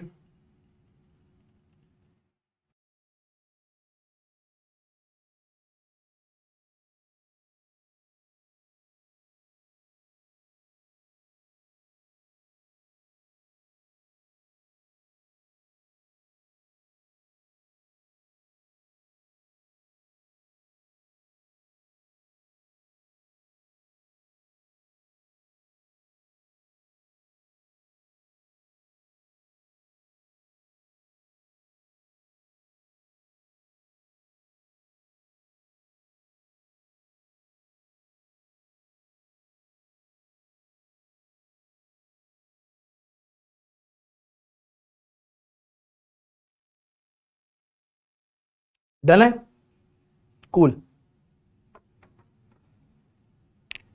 आ जाओ next. 435 section establishment of special code. क्या है establishment of special code? Sir special code मतलब ऐसा चमकी वमकी लगा के लाइट वाइट लगा के नया कोड बनेगा क्या? नहीं नहीं नहीं नहीं नहीं। कंपनी से क्या बोलता है, अभी हम लोग कांड वांड कर दिया तो कार्रवाई करने आपको कोर्ट जाना पड़ेगा। कौन से कोर्ट जाए? बॉम्बे वाला तुमको पता होगा, अपना बांद्रा में फैमिली कोर्ट है, बोरीवली में भी कोर्ट है, अंधेरी में भी कोर्ट है अपना, बराबर स्टेशन के बाजू में। कौन से कोर्ट में जाने का? तो बोलता है कि सर नया कोर्ट थोड़ी रेती सीमेंट लेके ईटे लेके नया कोर्ट बनेगा। तो जो ऑलरेडी एग्जिस्टिंग कोर्ट्स है उनको वो लोग डेसिग्नेट कर देंगे कि बांद्रा फैमिली कोर्ट, तो मुंबई के कंपनीज एक्ट के मैटर के लिए देखो हम लोग कोर्ट बना देंगे, तो you will be called a special court. A Thane court, तेरे को हम लोग नवी मुंबई साइड के लेके देते थे कि नवी मुंबई का कोई भी मैटर आएगा तो तू उसकी सुनवाई करेगा। It says the CG. कौन नोटिफाई करेगा सर? सीजी। एमसीक्यू आ सकता है। देखो जहां भी आपको प्रिस्क्राइब्ड वर्ड दिख रहा है या नोटिफाइड वर्ड दिख रहा है, बाई चांस अगर आपको कभी भी कंफ्यूजन होता है एमसीक्यू में, तो हर जगह पर सीजी है, सीजी। तो the CG by notification for the speedy trial of offences under companies act 2013, under companies act 2013 shall designate as many special court as may be necessary। जैसे उसके फादर की शादी है, अर्थात इन हिंदी लाइक उसके बाप की शादी है तो सीजी जितने स्पेशल कोड चाहिए उनको डेसिग्नेट कर सकता है एक्सेप्ट सेक्शन 452। अंडरलाइन कर दीजिए आपकी बुक में, अगर आपके ये वाले नोट्स है तो अंडरलाइन करिए, एमसीक्यू में आ सकता है। पिछले टर्म के आरटीपी का क्वेश्चन नहीं है, दिसंबर 21 के आरटीपी का क्वेश्चन है। 452 स्पेशल कोड से नहीं हो सकता, 452 स्पेशल कोड से नहीं हो सकता है, नहीं हो सकता। 452 अपने सिलेबस में नहीं है, नहीं है। तो एक क्वेश्चन है, दिखा देता हूं आपको कौन सा, देख लीजिएगा एक बार। फिर इट सेज द जज of special court shall be appointed by CG in consultation with chief justice of high court. तो ये कॉमन आंसर है बेटा, आपको फॉर्मूला कराऊंगा, फॉर्मूला में भी यही मिलेगा आपको, सेबी में भी यही मिलता है, हर जगह पर यही मिलता है। तो कौन अपॉइंट करता है सर? सीजी। कोर्ट भी कौन बताएगा sir? CG in consultation with chief justice of high court, chief justice of high court. Sir कौन से केस सुनेगा स्पेशल कोर्ट? सर अगर ऐसा लिखा है कंपनी से में कोई ऑफेंस है जहां पर लिखा है 2 years और मोर, मतलब मिनिमम 2 years की जेल यात्रा है, मिनिमम 2 years की जेल यात्रा है, सर कौन सुनेगा? वो स्पेशल कोर्ट सुनेगा। छोटे मोटे ऑफेंस 6 महीने वाली जेल यात्रा, 1 साल वाली जेल यात्रा, कौन सुनेगा सर? मेट्रोपॉलिटन मैजिस्ट्रेट और judicial magistrate of first class. कौन सुनेगा सर? मेट्रोपॉलिटन मैजिस्ट्रेट और judicial magistrate of first class. छोटे मोटे ऑफेंस है अप टू मतलब लेस देन 2 years वाले, मेट्रोपॉलिटन मैजिस्ट्रेट और judicial magistrate of first class. Minimum 2 years और मोर के ऑफेंसेस है, कौन सुनेगा सर? स्पेशल कोर्ट सुनेगा, स्पेशल कोर्ट।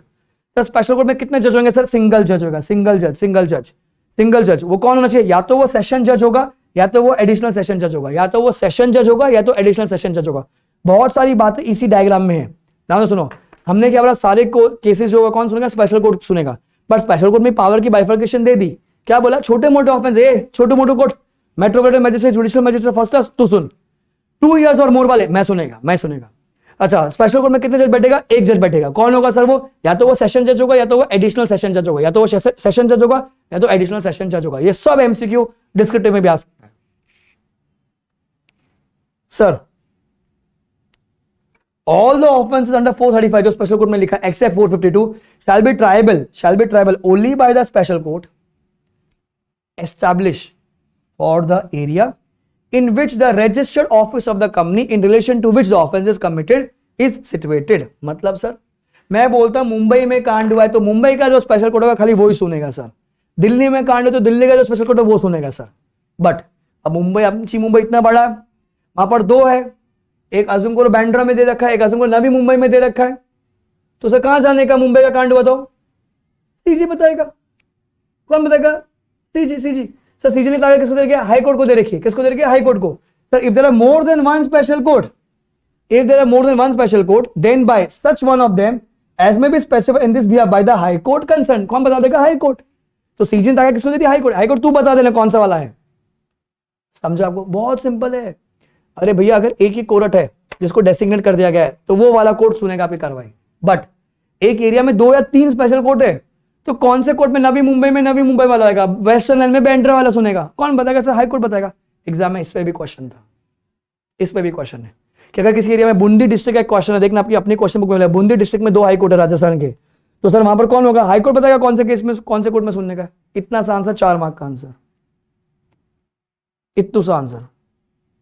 छोटे छोटे चैप्टर्स कॉन्फिडेंस है बच्चों आपके, इसी से आपका पेपर बनेगा। आधे लोग क्या करते खाली बड़े बड़े चैप्टर पढ़ेगा, छोटे चैप्टर पढ़ो, इसमें बहुत सारे आंसर है, इजी है, लॉजिकल है। इतना सा आंसर लिखो 4 मार्क मिल जाएगा आपको। टाइम बच रहा है प्लस मार्क्स पूरे मिलेंगे आपको, क्योंकि कोई अमेंडमेंट नहीं, कोई गलत कुछ भी नहीं है यहाँ पर। तो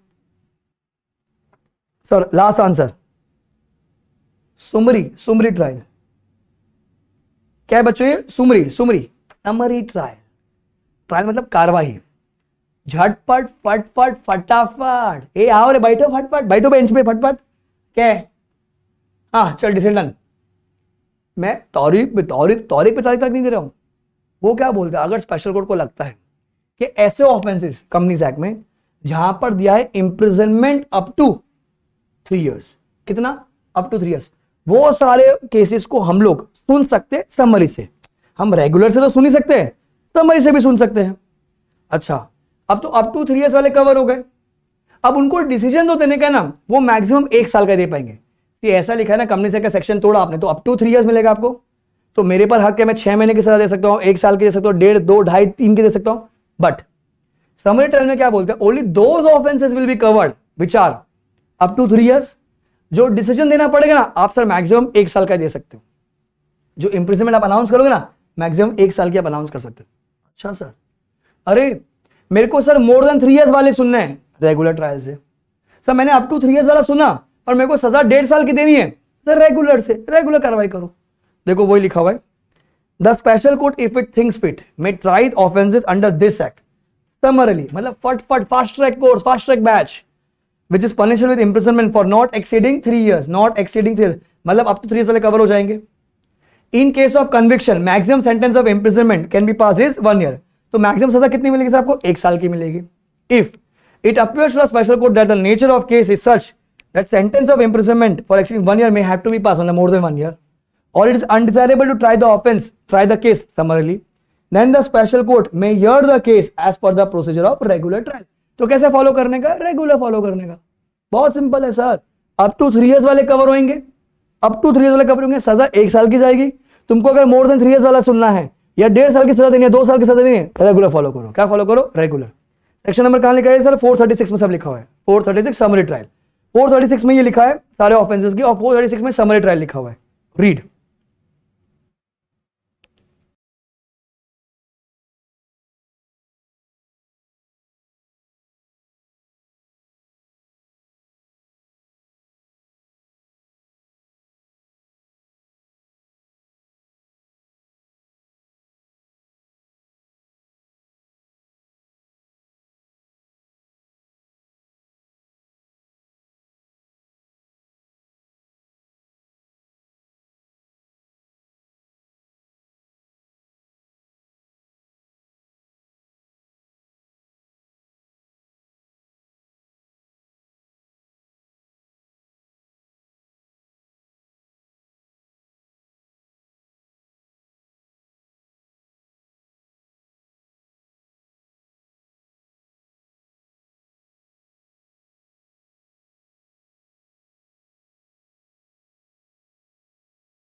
डन है, खत्म हो गया,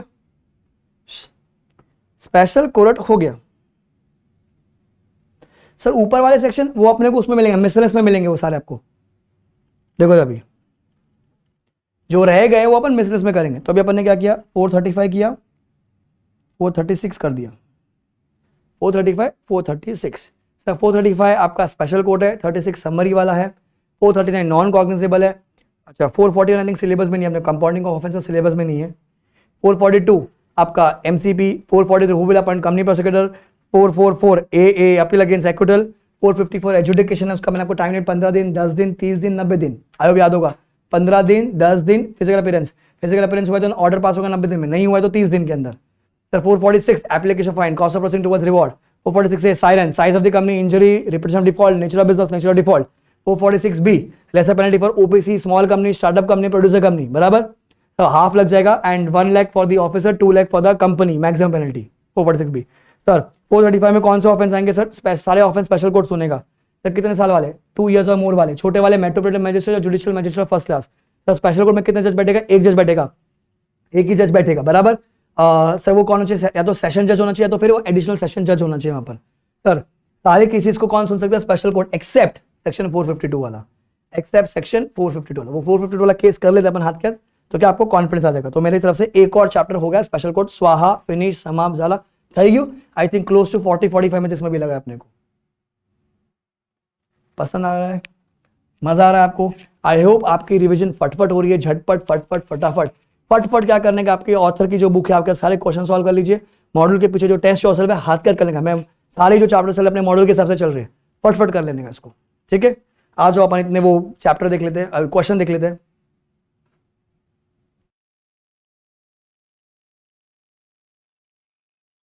देखो मॉड्यूल में से मैंने आपको भी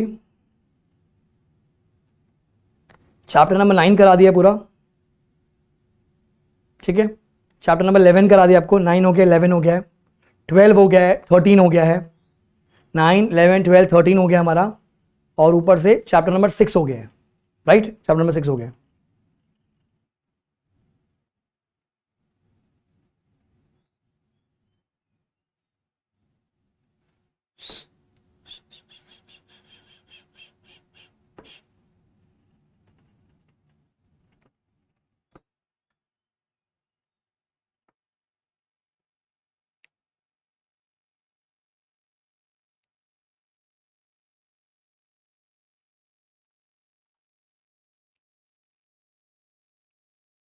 तो this was a question in December 21 मतलब नवंबर 21 के आरटीपी में।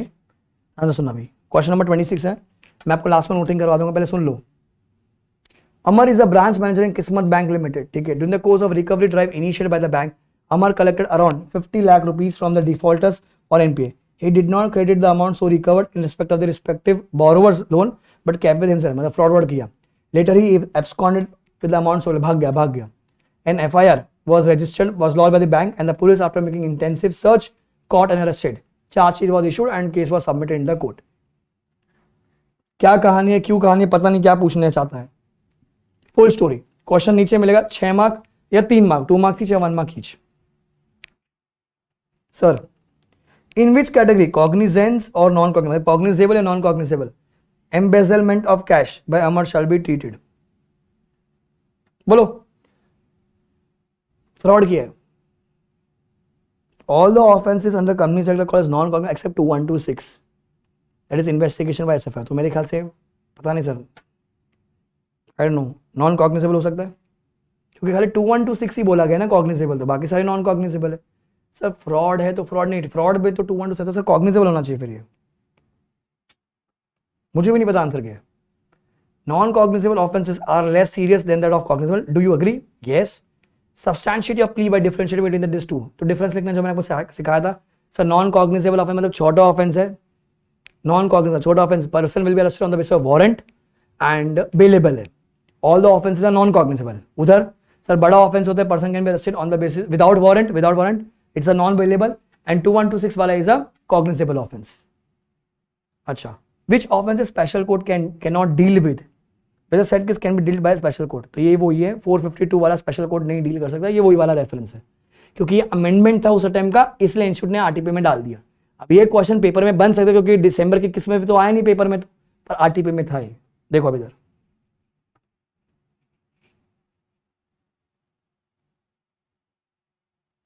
Sir, embezzlement of cash and absconding is a cognizable offence. भगोड़ा फ्रॉड किया है ना, सो फ्रॉड कॉग्निजेबल ऑफेंस है। फिर डिस्टिंग्विश का आंसर दिया इंस्टीट्यूट ने, डिस्टिंग्विश का आंसर पूरा कॉग्निजेबल क्या है, नॉन कॉग्निजेबल क्या है। फिर थर्ड वाला पार्ट 435 की पूरी थ्योरी लिखी एक्सेप्ट अंडर 452।